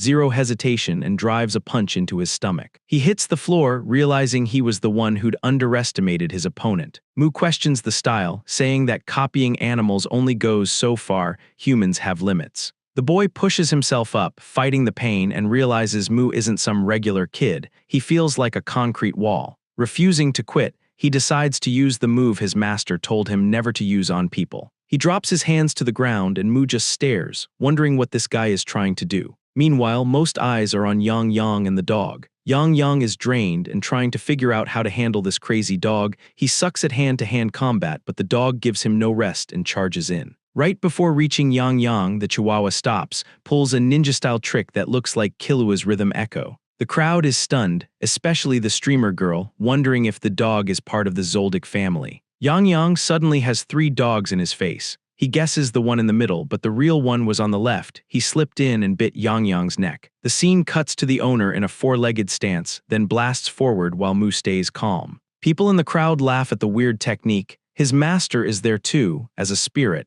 a tear running down his cheek as he told the guy to not use that move on people, especially not in public. Mu tries to figure out the angle. As he is attacking from so far below, the guy leaps in and goes for a tiger paw strike, and Mu doesn't react in time. The Chinese boy swipes his face. If those had been real claws, Mu realizes he'd be dead. The kid doesn't let up. He charges again, mixing up all kinds of animal moves. One moment he moves like a cat, the next he bites Mu's leg like a chihuahua, then he tries a back kick to the face like a horse. Mu has never fought someone using their muscles like that, and he can't read his movements. Even so, Mu starts to get excited. His eyes slides to Cerberus besides him, ready to go at Yang again, and it clicks. If the guy is copying 4-legged animals like his dog, the weak spot should match too. Right then, the Chinese guy rushes in again, but Mu suddenly drops to a knee, loading all his power into his legs, and suddenly he launches straight up. He jumps so high the guy loses him for a second, and the crowd starts going crazy. The martial artist finally looks up to guard, and Mu comes down, plants a foot on his head, and smashes his face onto the ground.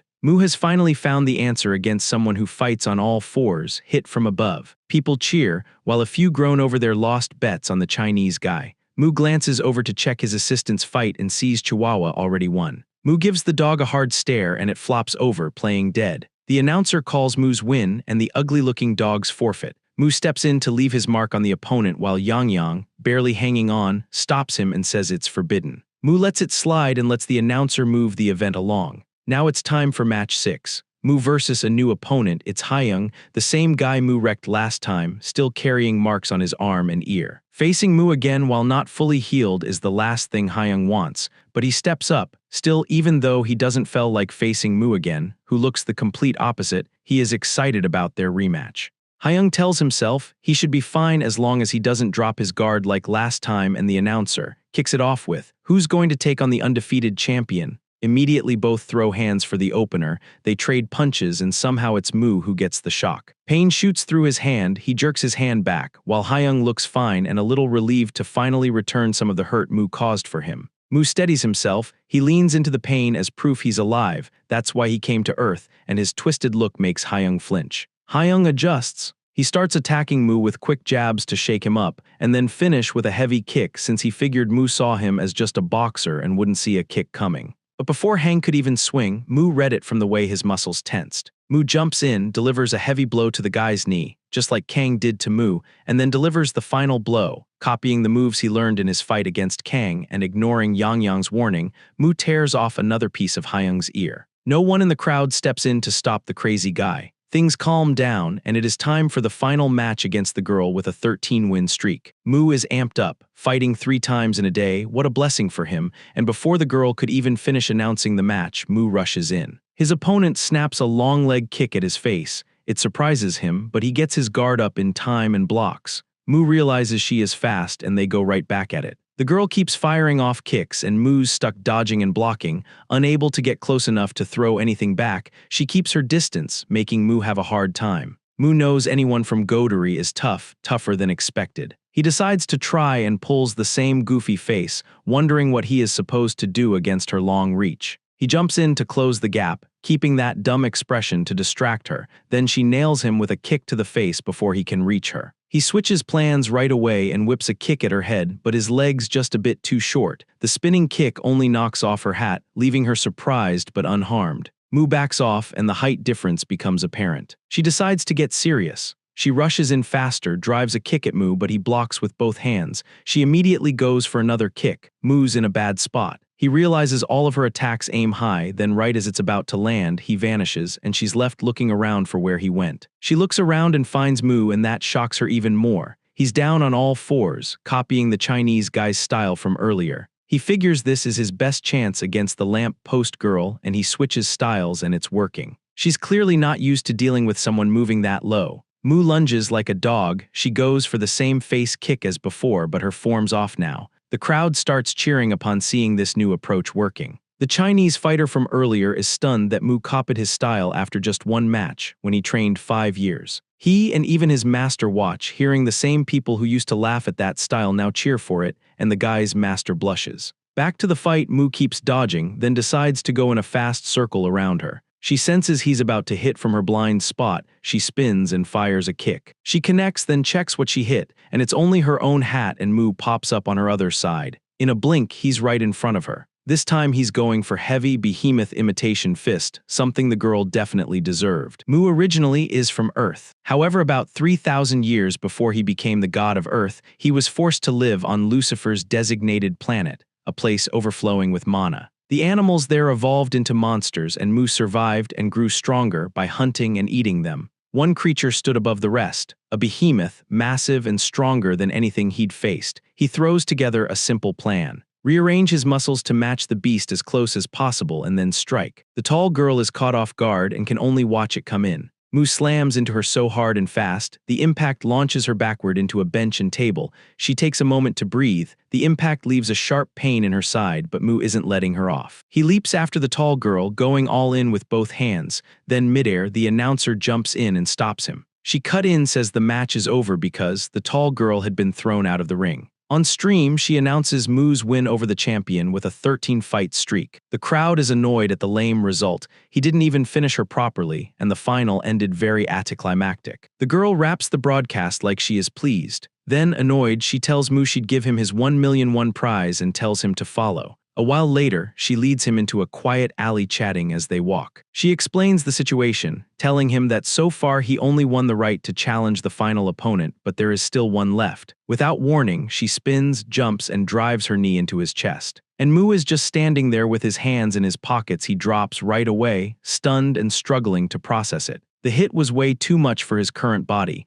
Then she reveals herself. One of Godori's top 3, Kim Chungu. Mu wasn't actually surprised. From the way Chungu tensed up, he could tell an ambush was coming, and he chose not to dodge or block so he could fight again. He just didn't expect how hard she'd hit. The blow left him unable to move, and all he could do was watch her walk away. The tall girl nearby has been waiting to back her up. Upon seeing Chungu, she looked ashamed and kept apologizing for letting her guard down and causing trouble. Chungu told her it was fine and urged her to hurry, and they took off. Mu barely crawls toward the street, and in a shaky voice he says while crawling not to go, and that he could still fight. He calls out to Yang Yang for the healing orb so he can chase them, but Yang Yang isn't here. Cut to Lee's bully, who is sprinting with something tucked under his shirt, sweating and panicking, wondering how it got this bad. A few days earlier, Hyung showed him an online gambling site. He tried a few games to make a little extra cash, and blew 5,000,000 won from his mom's account. Terrified of what his parents would do, the only logical conclusion bro can think of is to gamble it all back. There is a place, he heard, that gives student loans using collateral. The man at the counter gives him an annoyed look and says,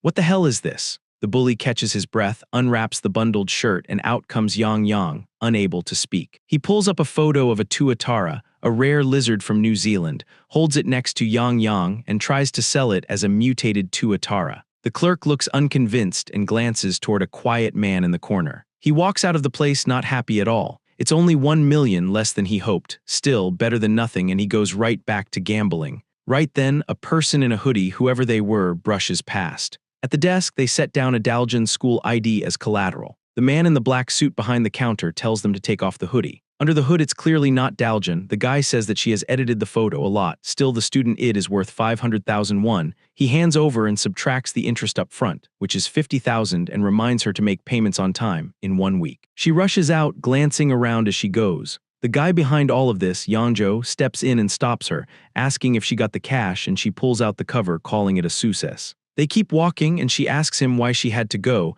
Yangjo replies he couldn't borrow money from that place. Back inside Grandma Money Collateral, the boss in the purple hoodie is fiddling with Jun's ID. His employee comes over and asks why he lent money to those shady students when it's clear they can't pay it back. The boss just smirks, scored some money, flicks the card so it sticks into a wooden board, and says not to worry, there are plenty of ways to get his money back. That board is where Yang Yang is tied up, right in the middle, with a bunch of other ID cards around it. The next day at school, a scream blasts down the hall. It's President Kim. She's just learned Yang Yang has been missing since yesterday. Mu had only mentioned what happened because he thought it went to the girl's place, but seeing her reaction, he realizes he was wrong. Kim loses it, tears through the classroom, then bolts out to check the rest of the school. Mu is stunned by how hard she's freaking out. In another classroom, Kim bursts in, yelling Yang Yang's name while checking on all lockers. Kang happens to be in that class. He doesn't really know her. A few minutes later, the door creaks open and Ronnie Coleman walks in carrying the class president,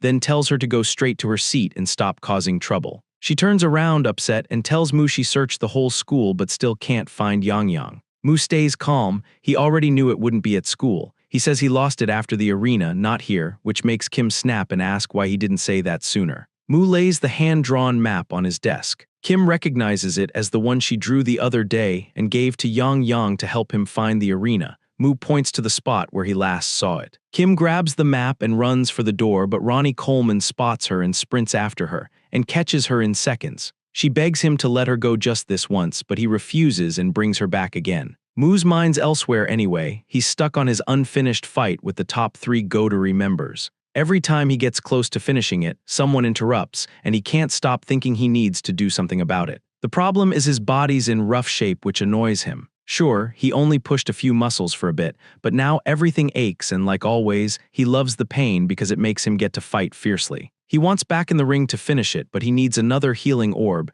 and to get that, he has to find Yang Yang first. The school day ends, and when the bell rings, Kim grabs Moo's hand and drags him out immediately. They hit the stairs and bump into Kang. Kang recognizes Kim and asks why she's rushing. Kim says Yang Yang has been missing, but Daljun cuts in, complaining she can't find her wallet. Kim suddenly asks if Jun is Kang's girlfriend, and both of them shoot it down fast. Kim apologizes, then starts begging them to help her find the dragon. She treats it like her own pet. Moo explains it used to be huge but shrank to a small size and adds more details, then realizes everyone has already wandered off and no one's listening. He stands there a second, feeling left out, then shrugs it off. He'll focus on training and recovery while the other three search for his assistant, perfect outcome. Meanwhile, in the school bathroom, Yangjo's on the toilet gambling on his phone. There's a loud bang as he headbutts the stall door from excitement. He didn't lose, actually the opposite. On his last try, he hits the jackpot and lands what looks like a massive reward. Yangjo is over the moon. He started picturing what he'd do with the money. He could finally pay off his debt before interest kicked in,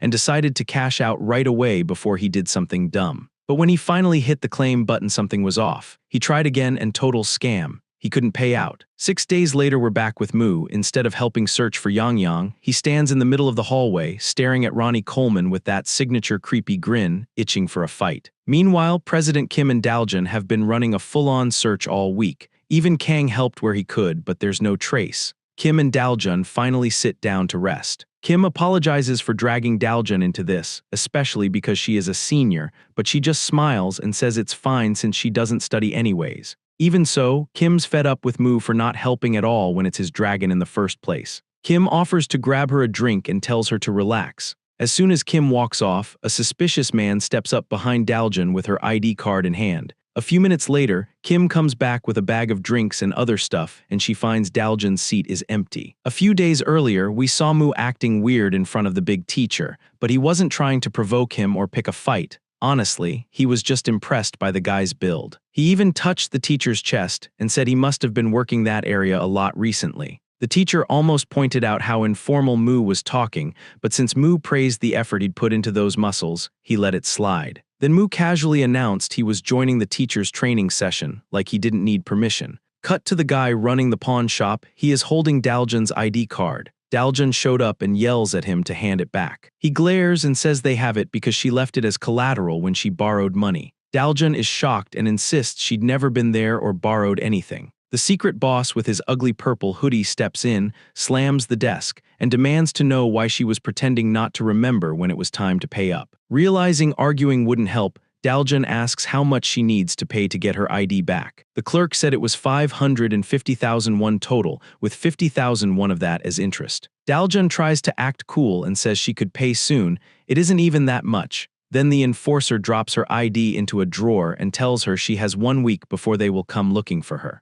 Daljun tells them not to lose her card, then storms out and slams the door. The slam annoys the employee, saying kids are hopeless these days, and his boss takes one look at his face and thinks it's aimed at him. The boss calls it out, the guy starts sweating and apologizes and promises he wasn't talking about him, and the rest of the day ends quiet. The same employee wraps up, locks the office, and tosses the key onto a flower pot before heading out. He mutters about taking orders from a tiny little brat like him, then goes downstairs, not knowing Daljun is hiding upstairs waiting for this moment. As soon as he leaves, Daljun heads for the office to grab her ID and go. The door's locked, but she spots the key on the flower pot, unlocks it, and slips inside without a sound. No way she is giving her money to scammers. Right after she goes in, someone else quietly enters the building. She goes straight to the desk, yanks open the drawer, and finds her ID card. Relieved, she decides to get out fast, but as she passes a cabinet, something inside makes a loud noise. She opens it and finds a cage.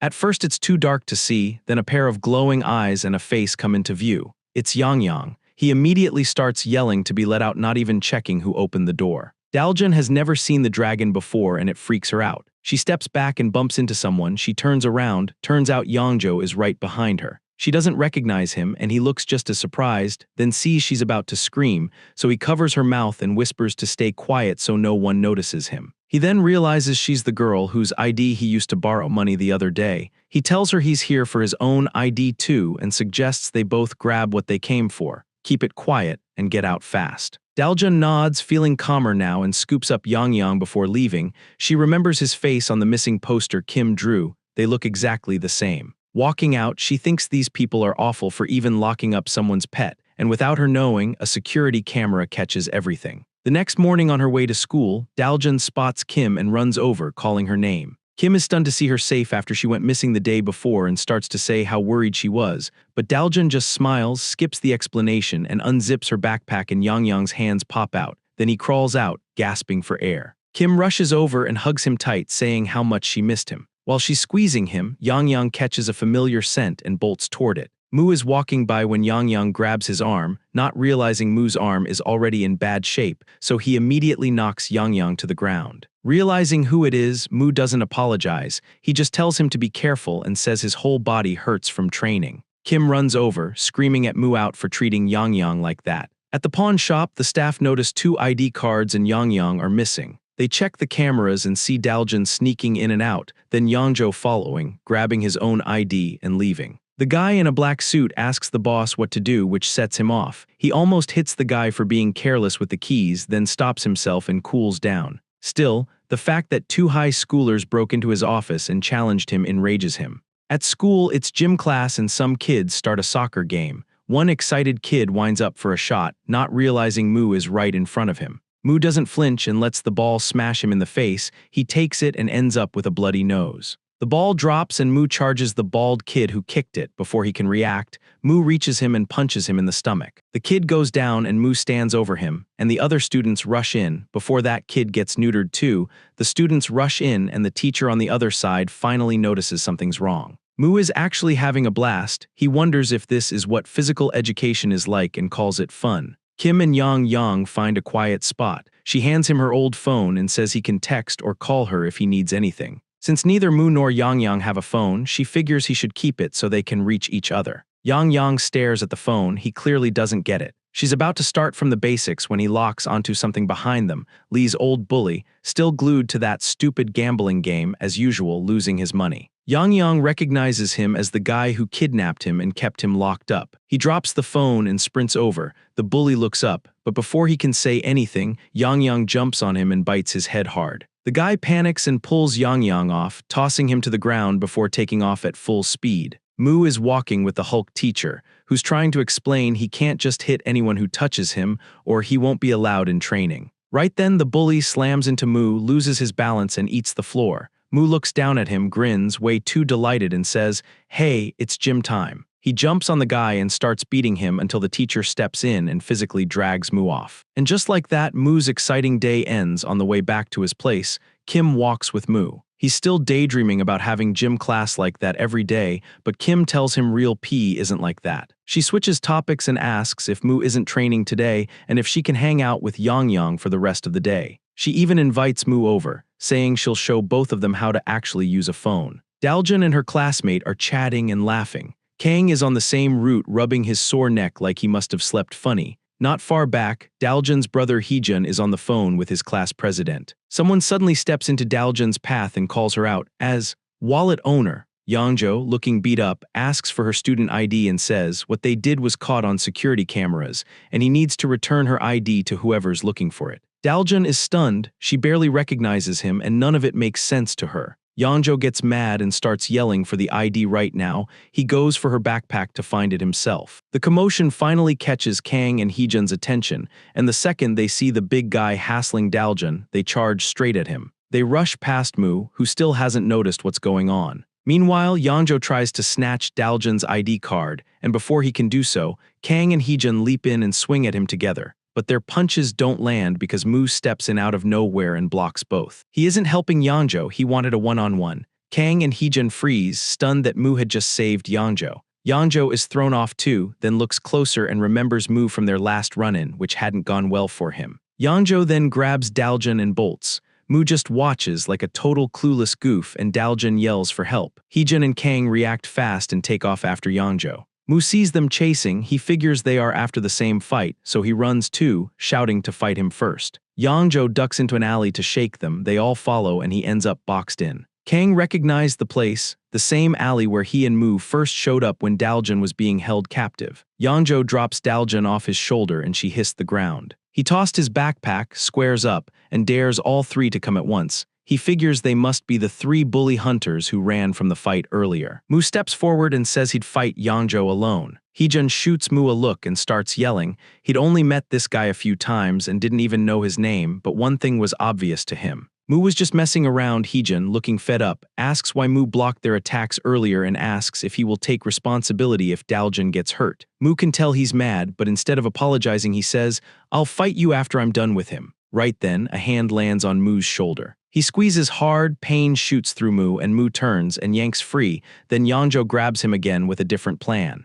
Yangzhou slips a foot behind him and hits a quick leg sweep, flipping Mu and slamming him to the ground. Mu lays there surprised, eyes wide. While that's happening, Heejun charges in and grabs Daljun's hand and once again runs away, because avoiding fights is how you survive, especially with his sister to protect. Yangzhou sees them go but can't stop them. Meanwhile, Mu looks fine. Somehow he expected to be wrecked, but there's barely any pain. He realizes his training paid off. He tightened his back as hard as he could and barely felt anything upon hitting the ground. He flexes his back once again and releases all at once, and pops up without using his hands. Kang asks Mu if he needs help finishing Yangzhou and of course, Mu waves him off saying he's got it. Yangzhou tries to catch him off guard. He switches tactics, snags Mu's right arm, grabs his shirt with the other and slams him down again. Mu barely feels it, chalks it up to training, but he's missing what's really happening. Every time he hits ground, Yang is under him, eating the impact. Then Yangzhou's foot comes straight for Mu's face. Mu jumps back to a safe distance and his expression hardens. He thinks Yangzhou just took a shot at his assistant on purpose,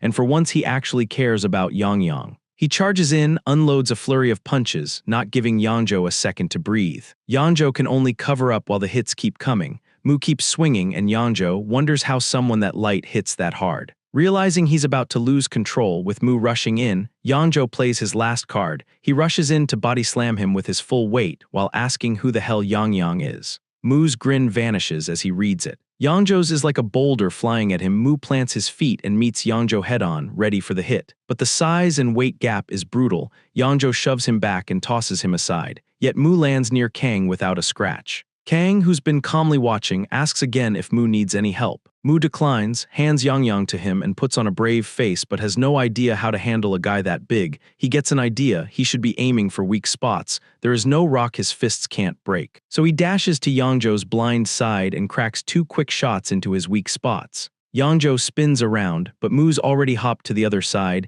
then drills 2 more into the front of his thighs. The hits almost topple Yangzhou, and he has to throw his hands out to steady himself. Realizing he can't keep up if Mu keeps darting around, Yangzhou tries a trick. He points past Mu and yells, "This is 1-on-1. 2-on-1 isn't fair." Mu actually turns to tell Kang to stay out, saying it's fine, only to see Kang not having moved since taking Yang. Before he can process the feint in a flash, Yangzhou locks a rear naked choke around Mu's neck. Mu realizes it too late and can't break the grip. Kang watches and hesitates, then sees Mu's face changing color as he struggles, so he starts toward them. Mu tries to say something, but Yangzhou's crushing his throat. With only a couple of steps left, Mu manages to muster up everything he's got and screams, "Don't help." Kang freezes. He isn't sure Mu's okay, but then he spots that familiar grin and Mu tells him to never help him. Mu's still in trouble. The choke is cutting blood to his brain, and he knows he might black out any second. He's got a plan, though. He suddenly tightens his neck muscles to bulk his neck up, then immediately does the opposite, contracting hard so it compresses and leaves a tiny gap for a split second. He slides both hands into that space between his neck and Yangzhou's arms, and goes on the counter. Mu squeezes with everything he has and Yangzhou can't take the pain,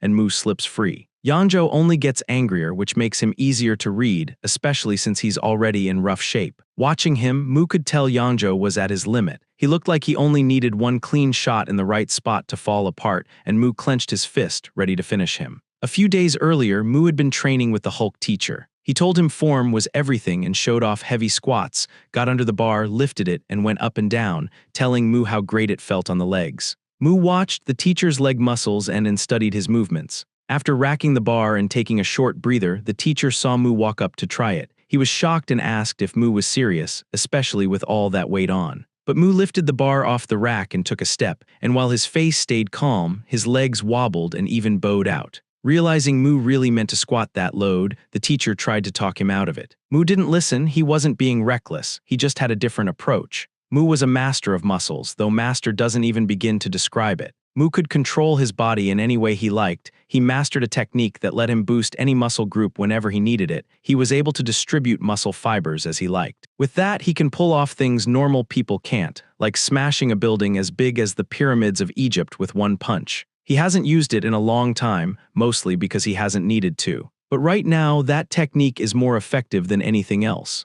Back then, right in front of the teacher, he shifted his arm muscle fibers down to his legs and cranked out squats faster than the teacher. Now he moves the fibers from his left arm to his right, bulking his right arm up. Kang watches and asks if he's okay, and Mu just glances at him and remembers the move Kang used when they first fought in class and decides to copy it. He mirrors Kang's technique and throws a heavy shot to Yangzhou's midsection, going for power over speed. Yangzhou brings both hands up to block, but the punch blasts through his guard and knocks him out, shattering the massive boulder into pieces. Mu stands over him, feeling good about dropping a guy of his size, then realizes he won. Like with his last opponents, he tears off a piece of Yangzhou's ear and marks him as neutered. Heejun and Daljun are heading home. Heejun asks if she knows why that guy keeps coming after her. Daljun apologizes for dragging him into it again, then starts from the day he first stepped in to save her from those thugs, and how she dropped her wallet as they ran. She explains that her ID somehow ended up at a pawn shop and tied to a 550,000 won debt in her name. No matter what she said, the owners wouldn't believe she wasn't the one who borrowed the money. She tells how she managed to get her ID back and while trying to get away ran into Yangzhou. After hearing all of it, Heejun is furious. He calls the class president, polite even while raging, and says he won't be at today's meeting. At the pawn shop, the boss and his employee are chatting when the door slams open and Heejun storms in. The annoyed boss turns, and Heejun nails him with a punch, then keeps swinging while the employee in the black suit is shocked and secretly rooting for Heejun to see his bully boss finally getting beaten up. Still, the guy grabs the phone and calls for backup. Two huge guys rush in from the next room to block Heejun and to put him down. Heejun stares them down, not scared. He's usually calm, but the dangerous side of him, tied to the demon he hates, starts to surface, and he doesn't even know it yet, however his blood runs through his veins. The door they'd kept locked to keep the noise down is now hanging open after one of the big guys gets thrown through it. Heejun dropped the whole crew and barely got a scratch. He asked why they were shaking down his sister for money when she never borrowed a thing. The guy in the purple hoodie tried to warn him about messing with them, but Heejun doesn't care. He tells them he'd come back and make them pay if they ever go near Daljun again, then walks out. Their boss feels the same, swearing he'd make Heejun regret it. Kang and Mu are walking. Mu is still riding high off the Yangzhou fight, while Kang just stares and finally asks how Mu made his arm puffed up like that. Mu grins and shows him, shifting muscles from one arm to the other. Kang watches the whole thing, tries to replicate it, and of course fails. Mu tells him he hasn't yet learned to communicate to his muscles. Each one's different, so he needs to listen to them one by one. He breaks it down more. If you figure out each muscle and get them working together, you can make them do what you want, and you can control them however you like. Kang just looks more lost and keeps trying. Yang finally speaks up, asking why Mu was handing over his secret techniques. Mu shrugs and says if Kang gets stronger, it'll make things more interesting, and he needs tougher opponents to level up and get better faster. On top of that, Mu needs to get strong enough to stand a chance against Lucifer. Yang says the earth barrier around his territory was solid and Lucifer couldn't break it anyways, so there was no rush. Mu, however, is confident Lucifer would find a way and he wanted to be ready. He said from now on it's nothing but training. Cut to the boy in the purple hoodie getting called in by the real boss, his uncle. The kid explains everything was going very good, explaining his system of giving people loans, then luring them in and so on. The uncle just flashes his golden teeth and tells the boy his tongue is getting longer, and asks if he is scared he won't hand him the business one day. Every business has ups and downs. Still, the uncle was disappointed he couldn't even keep a small pawn shop in line when he even assigned guys to watch his back. He let it slide for now, and let his nephew out. Meanwhile, on another floor, The three pawn shop guys who'd been beaten by Heejun were stripped and roughed up by the big boss's men for failing against just one high school kid. He hit the blonde one and told him to open his mouth, then tossed in a blue pill, not the naughty kind. The blonde man is dragged away and warned him not to spit it out or else he dies. Back with the big boss, he takes his nephew down in the elevator to the lower floors. And on the way, he starts talking about how the business he ran wasn't bad. Main problem though, the main targets were broke students. The CEO uncle steps out as the elevator opens. They walk out, then stop. An enormous underground arena stretches out in front of them, packed with hundreds of spectators waiting for the next match. The purple hoodie kid just stares, totally stunned, while the CEO uncle explains big money comes from big games. A fighter steps in from the side and the uncle nudges him to watch closely. The guy looks off, purple veins running across his neck and body. And the nephew realizes it's the blonde who worked at his pawn shop a few hours ago, the one who was forced to swallow that weird blue pill. Both fighters enter the arena and the match starts. The blonde rushes in, grabs the other man's arm and swings. The opponent braces to block, but the hit blows through it, snaps his bones in an instant. The guy screams, but before he can react, a second punch from the other side crushes his face.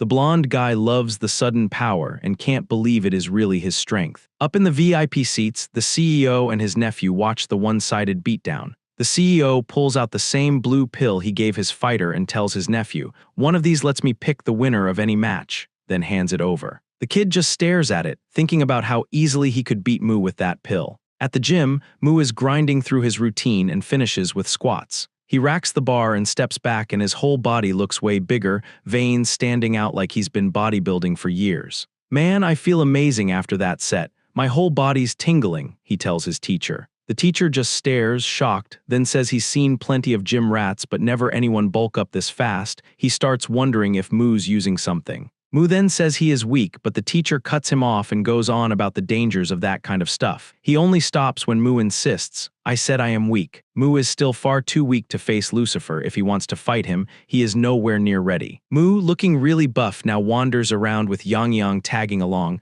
wearing Kim's phone like a belt. The phone buzzes and Yang jumps, but he remembers what Kim taught him, answers, then presses it to Mu's ear and tells him to take it. Kim starts yelling, asking where he is and why he hasn't let Yang show his face since last week. Mu doesn't explain much. He just says he came to see how his training paid off. Back in the same alley where that little annoying girl beat Mu up. The two girls are there again, feeling good after making money with 8 participants and stream donations, not knowing Mu has already found them. Mu calls them out, they turn at the same time, and Mu grins, "Long time no see." Chungo jumps up, tells him that apparently she didn't hit him hard enough, then rushes him. He doesn't move, lets her come in, and just like last time, she leaps and drives her knee into his chest. She thinks she got him, but as she lands, Mu only takes a step back with his hands still in his pockets. Yang asks if he's okay and Mu gives his usual grin, he's fine. Mu isn't making the same mistake as before. He'd already braced and tightened up to protect that spot before he lacked the necessary muscle mass, but now he doesn't so the knee didn't do real damage. After taking the first hit, he decides to go for real, charging in with Yang sitting on his head. Using his new strength, he closes the gap fast and starts throwing punches at her. Mu sees the shift, he's the bigger one now, unlike when he fought Yangjo. He doesn't give her a second to breathe, swings a heavy kick into her side and feels it land, his grin getting wider. But she grabs his foot midair and now she's clearly pissed at the hit and at him treating her like she's weak just because she's smaller. She drives her elbow straight into his knee, aiming for the spot that'll hurt most. He still doesn't go down though, and it's obvious he's changed since their last fight, so she stops holding back. She rushes in, cracks an elbow into his jaw, follows with an upward elbow to another spot on his jaw, then spins and slams a third elbow at his side, putting everything into it. She lands all of it clean, but Mu's still on his feet. Her confidence wavers when she sees that same creepy smile. He takes the opening, grabs her by the collar like Yangjo did to him the other day, and slams her to the ground. He dives in to smash her face, but she slips out at the last second. Mu then shifts most of his strength from his upper body, even his neck, down into his legs and hips, then charges, looking goofy as hell. But that wasn't all. Right before he reached her, Mu flipped it. He shifted power from his legs to his upper body and body slammed her hard. She flew back and only stopped when she crashed into the tall girl who blocked her. Worried for her friend who is ranked higher than Yangjo, the tall girl jumps in. She rushes Mu and starts firing those long kicks like last time. Mu blocks them and decides to break through. He launches forward, swinging straight at her face, not holding back. Then the small girl cuts in at the last second and nails him with an elbow to the face, almost putting a new hole in his face. The girls then attacked together from both sides with kicks and punches, teaming up and pushing Mu back while he tried to hold his ground. Even then, he could tell his training was working. A few days ago, he wouldn't have lasted against both, but to truly turn it around, he needed something new. He glanced at Yang and said he'd found a way to extend his range. So he grabs Yang by the tail, spins him up and charges, shouting, "It's 2-on-2 now." The girls are thrown off by his bold move. Mu rushes in with Yang as his weapon, smacking both girls with the lizard. He goes to swing again, but the short girl steps in and knocks Yang out of his hand, and they trade kicks and punches, while Mu fires back. He grabs Yang again out of the air, doubling down. The short girl knows using a weapon makes you vulnerable. Close the gap and the arm holding it is useless, so she does and cracks him with an uppercut. Yang is launched out of Mu's grip, lands on the tall girl and hits her with a dragon kick. Meanwhile, Mu had braced his neck, so her uppercut didn't do much and Mu headbutts the short girl. The short girl drops, lights out fast. Yang is still clinging to the tall girl, but she rips him off, tosses him, and drills a heavy kick into Mu's side, and for a moment it looks like she hit him good, but in the end it did nothing. He'd tightened his core, so he catches her foot and smashes his elbow into her knee, just like the short girl did to him earlier. She screams and fires another kick with her other leg. Mu catches that too, spins her, and even though he likes strikes more than locks, tries one for old time's sake. He twists both her legs up behind his neck and she can't do anything to defend. Mu pulled the ancient Egyptian joint lock. She yells that her legs are about to snap and gives up. She yells for him to stop, she surrenders. Mu lets go and moves in to mark her, but she twists free, kicks him, and jumps back. Mu wonders if she still has some fight. While she's digging in the short girl's pocket, he rushes, but she throws all their cash in his face like a smoke bomb and they both vanish. He's left annoyed he couldn't leave his mark, so he picks up her hat and decides he'll mark her next time. The tall girl carries the knocked-out girl away, telling her to get to her senses again, but she is out cold. Cut to Yangzhou, fuming about the bully hunters ruining his plans. He swears he'll kill them and kicks a rock. It stops at someone's feet. Yangzhou squints and asks if the guy's some kind of bird. The guy says he's Quack Dujun from Chuku High and asks who's been beating Yangzhou up. Yangzhou snaps at his tone. Quack says his mouth still works and it can take a few more hits. Yangzhou isn't impressed since Quack got wrecked by the short girl before and grabs his shirt. Quack hesitates, then cracks a blue pill and laughs, which sets Yangzhou off. Quack's veins bulge like that guy from the ring and Yangzhou swings, saying he'll knock every last tooth out. Then, a moment later, Yangzhou is defeated and slumped against a wall, beaten to a pulp. Next day, the girls are walking outside, grumbling about handing Mu all their money and losing the hat. Quack shows up. The short girl asks what he wants, and he just pops another blue pill again. He changes and his veins pop out and even his eyes start glowing, and he says with a grin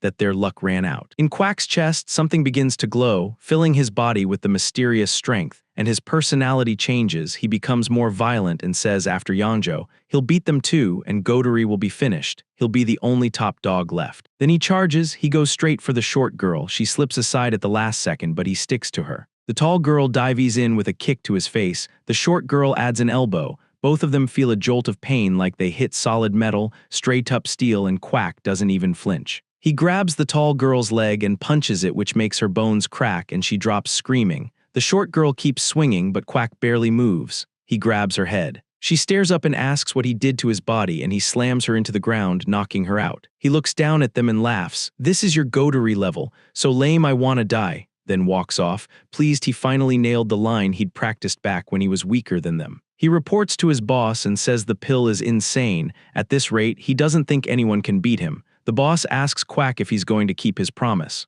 Quack says yes, bring whoever you want. Then he asks why the boss doesn't just take the pill himself, and the boss goes quiet. Flashback a few days earlier. The CEO uncle explains the pills. The stronger the boost, the worse the side effects. Your personality gets violent, and if you overuse it, sometimes people literally explode. Back to now, the boss gives an excuse about taking herbal medicine. Quack asks what that has to do with anything. The boss insists it matters, and they walk off. Mu shows up at the spot with massive calves, trying to figure out where those two girls' school is. He wants to follow up on their last fight. Next day at their high school, Mu talks with Kim. She says the girls are from Whistle High and sketches him a map. In exchange, she gets to keep Yang for a bit, and she's thrilled. When Mu makes her draw another one, she goes, "What are you, a boomer?" and tells him to use his phone. Mu heads out with Yang Yang. Yang Yang acts as his GPS, calling out where to go, and they get there. Mu looks around, spots the tall girl. She sees him too and notices the hat he brought back. She takes him to the school infirmary to the other girl's room. It's weird seeing them invite him in like this after trying to kill each other. 24 hours ago, anyways, the girl says the little one got wrecked by some psycho who jumped them. She reported him to the cops, and he hasn't been back to school. His name's Kwak Dujyeon. Someone groans behind the curtain. They turn, Mu yanks it aside, and it's Yongjo, battered worse than the last time Mu saw him. He curses out Kwak Dujyeon, then passes out, and a nurse yells that the patient's going into shock. Yongjo wakes up and still doesn't like Mu, but he talks. He says Kwak took some weird drug and turned insanely strong. He was the weakest goatery. Now he's the toughest guy Yongjo's ever fought. Mu listens, excited, with his nose puffing, that someone could beat Yongjo that badly, and asks where to find him. The girl says nobody knows, not even the police, so Mu decides he'll track him down himself. Back at school, Mu's carrying boxes while the Hulk teacher tells him to make exercise a daily habit, seriously, not just trying to boss him around. Mu's mind is elsewhere, thinking about Kwak. Meanwhile, Kwak walks past behind him, on the phone with someone telling him to be careful and stop announcing to the world he's on drugs. Kwak says it's already too late, goes upstairs, and heads to a classroom. He's been looking for Heejun, who's just chilling in class. Kwak recognizes him from the picture his boss gave him, pops a pill, storms in, and tells him, "You're dying today," then lifts a desk with the student still in the chair and hurls it at him. Heejun slips aside and the desk flies out the window. Nobody knows who the hell this guy is, and the students start saying they're calling a teacher. Heejun's wondering the same thing when Kwak rushes him and punches his left arm, slamming him into the lockers. The next swing buries Kwak's fist in the metal. If it landed, it would have been ugly. Heejun says this is self-defense and squares up. He drills Kwak in the gut and throws more shots. Kwak freezes and looks like the punches actually do something to him, then he laughs about the punches tickling. So Heejun uppercuts him and calls him a psycho. Kwak tanks it with his chin, says that one stung a bit. He grabs Heejun's hand and then tightens his grip, crushing his hand. Heejun writhes in pain while the class stares. Kang and Daljun are there too. Daljun realizes her brother's the one fighting and actually throws her slippers at Kwak, as if that's going to do anything. Kwak turns and she tells him to let Heejun go. Kwak says he can't, then swings at her. Kang steps in, counters it, and asks what the hell he thinks he's doing, while Heejun tries to elbow Kwak's forearm to break free. Kwak lets go and Heejun snaps, saying he crossed a line by laying hands on his sister, and he and Kang rush Kwak from both sides. The Hulk teacher gets word there's a fight in the third-year classroom and immediately sprints over. That gets Mu's attention. No way he's missing a fight. He tosses the packaging and heads that way. In his bag, Yang Yang suddenly locks in, mentioning that he can feel his magic radar pinging. Back in the classroom, Kang and Heejun tag team Kwak. Kwak turns on Kang first, trying to finish him, but Kang dodges everything. Kwak's just swinging with raw strength, and Kang easily dodges. That annoys Kwak, so he tries to grab Kang instead. Then Heejun clips him from behind, kicking the inside of his leg from behind. Kwak drops to a knee, looks back, and Kang jams two nasty fingers into his eyes, telling him to watch it. No matter how strong you are, there's always a weak spot, Heejun says, and they keep hitting him. Kwak gets fed up. He realizes he's losing and breaks away. He notices someone and sprints for the door. The students think he's coming for them, but he stops at his dealer and demands one more pill. The bald guy asks why he's exposing him in front of everyone. Kwak keeps begging for just one more. He swears he'll catch Heejun like the guy asked. Just give him the pill and he'll finish it, he insists. The bald guy gets mad that Kwak just outed him, with zero chill, and Heejun recognizes him as the same creep who tried to scam his sister. Noticing Heejun's death stare, the bald guy rams a pill into Kwak's mouth and tells him not to mess this up. Kwak goes, "No problem." Heejun steps in and says, "Don't ignore my warning. Keep bothering me and I can't promise what'll happen. I already told you at the pawn shop." Before he can finish mid-sentence, he's blasted backward, shocking Kang. Heejun crashes against the wall and then Kang gets launched too. The mutant powers up into a full purple monster. Daljun worries about her brother. She tries to get to him and Kwak reaches for her, but the buff teacher, Ronnie Coleman, grabs his hand, says working out doesn't mean he can hit his friends, and that it's time to learn a lesson. The teacher tries to enforce his authority physically, but Kwak just squeezes back and snaps the teacher's fingers. The guy runs out yelling for the police, and Mu walks in. Yang Yang tells Mu that it's the mutant guy he can feel mana pouring off him. The bald guy spots Yang Yang, his collateral, lunges to grab him, steps on Daljun's slipper and faceplints, honestly well deserved. Mu grabs his shiny head and drops an elbow on him. That isn't enough though, and the bald guy, swearing, shouts at Quack to take Mu down. Quack says got it and swings. Mu just waits for the first hit to officially start it. Probably not a good idea, but right before it lands, Quack's boost runs out. Yang already drained his mana into a little orb. With the fight started, Mu beats Quack down while Yang watches. Yang says the mana feels familiar. Quack is laid out and Mu complains he was way too weak, not a real fight, then tells Yang to put the mana back. Yang obeys his master's request but warns this isn't normal mana.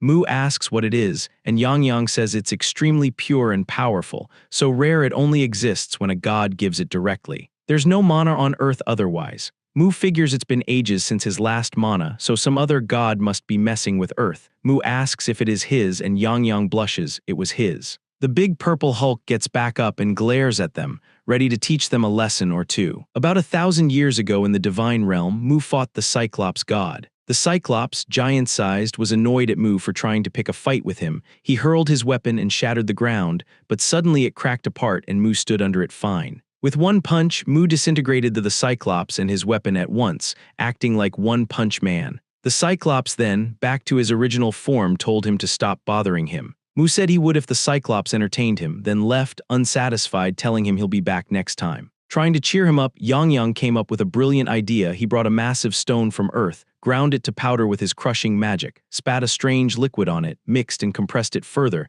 then condensed it with magic to finish it. Lastly, the most important step, he signed it and made a magic dough. He told Mu to feed opponents a tiny dose before fights since it was super concentrated, even showed the single serving. Then Mu took the whole thing, of course he did, and ran back to the Cyclops. Yang watched, worried. Not even a moment later, Mu got knocked back, grinning. Mu loved it. The Cyclops was many times stronger, and they went all out across the god's domain. Mu still won. The Cyclops fell toward the dough, and the magic stone shot toward the mini-Earth but couldn't pass since only its deity can interfere. It bounced off Yang's nose and dropped to Earth. That's how the magic dough ended up here. Back in the classroom, Mu tells Yang, excellent work. He blushes, then the giant throws a punch. Mu slips away and bulks up his left arm and blasts the mutant. He says the guy's tough, his own fist is aching. The mutant keeps swinging, then slams both fists down so hard the whole school shakes, basically an earthquake. Students stumble as the building trembles. Mu can't stay on his feet, so the mutant grabs his shoulder and smashes him into the door, tearing his clothes. Yang shouts for him and asks if he's okay. Mu asks how much time the mutant has left. Yang checks the remaining mana, 5 minutes judging by the remaining mana. Only 5, Mu says. Yang tells him to hold out and he'll weaken, but Mu's worried about something else. That means only 5 minutes left, then no more chance to fight him. Knowing that, Mu says he'll finish it in 5 minutes. Cut to the iced-out uncle in his basement with the magic stone dough Yang made. He cracks off a chunk with a hammer and says this much is enough for now. Mu rips off his shirt and gets ready. He knows trading blows head on his body will be shattered, but if he can match the monster in one spot, he can win. Over the years, his muscles got so big they got in the way, so he found a way to keep strength while keeping his movement, a method that makes the muscles denser and also smaller in volume. In his godly form, he could compress them 150,000 times. Right now he compresses once, letting him power up one spot without slowing down or bulking up in a disadvantageous way. Yang yells that a punch is coming. Mu barely slips it, shrinks one arm to bulk up his right even more. He compresses it twice.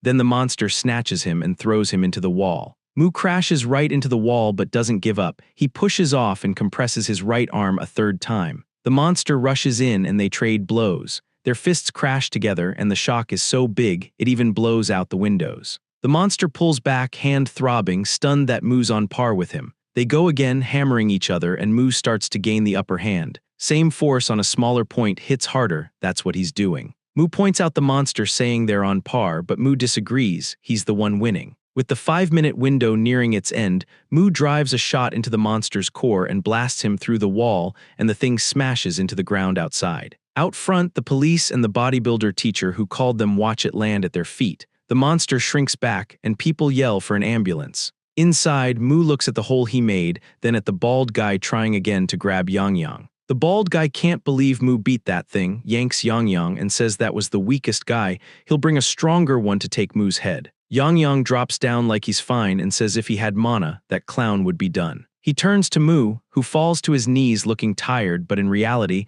Mu is hyped now that he's heard there's a stronger one. Mu tells Yang Yang to spit out the healing orb they saved, and he looks forward to the next battle. Meanwhile, the uncle grinds the magic stone into powder and presses more pills. His bald loser nephew bursts in, begging for more. The uncle asks how he burned through them already, and the guy says each monster needs at least 3, the one from earlier only got 2 and still lost. The uncle is stunned, he can't believe what his nephew is saying. Then the room starts to shake. They hear bodies dropping in the hall, then not knowing what to expect, they brace themselves and the door creaks open.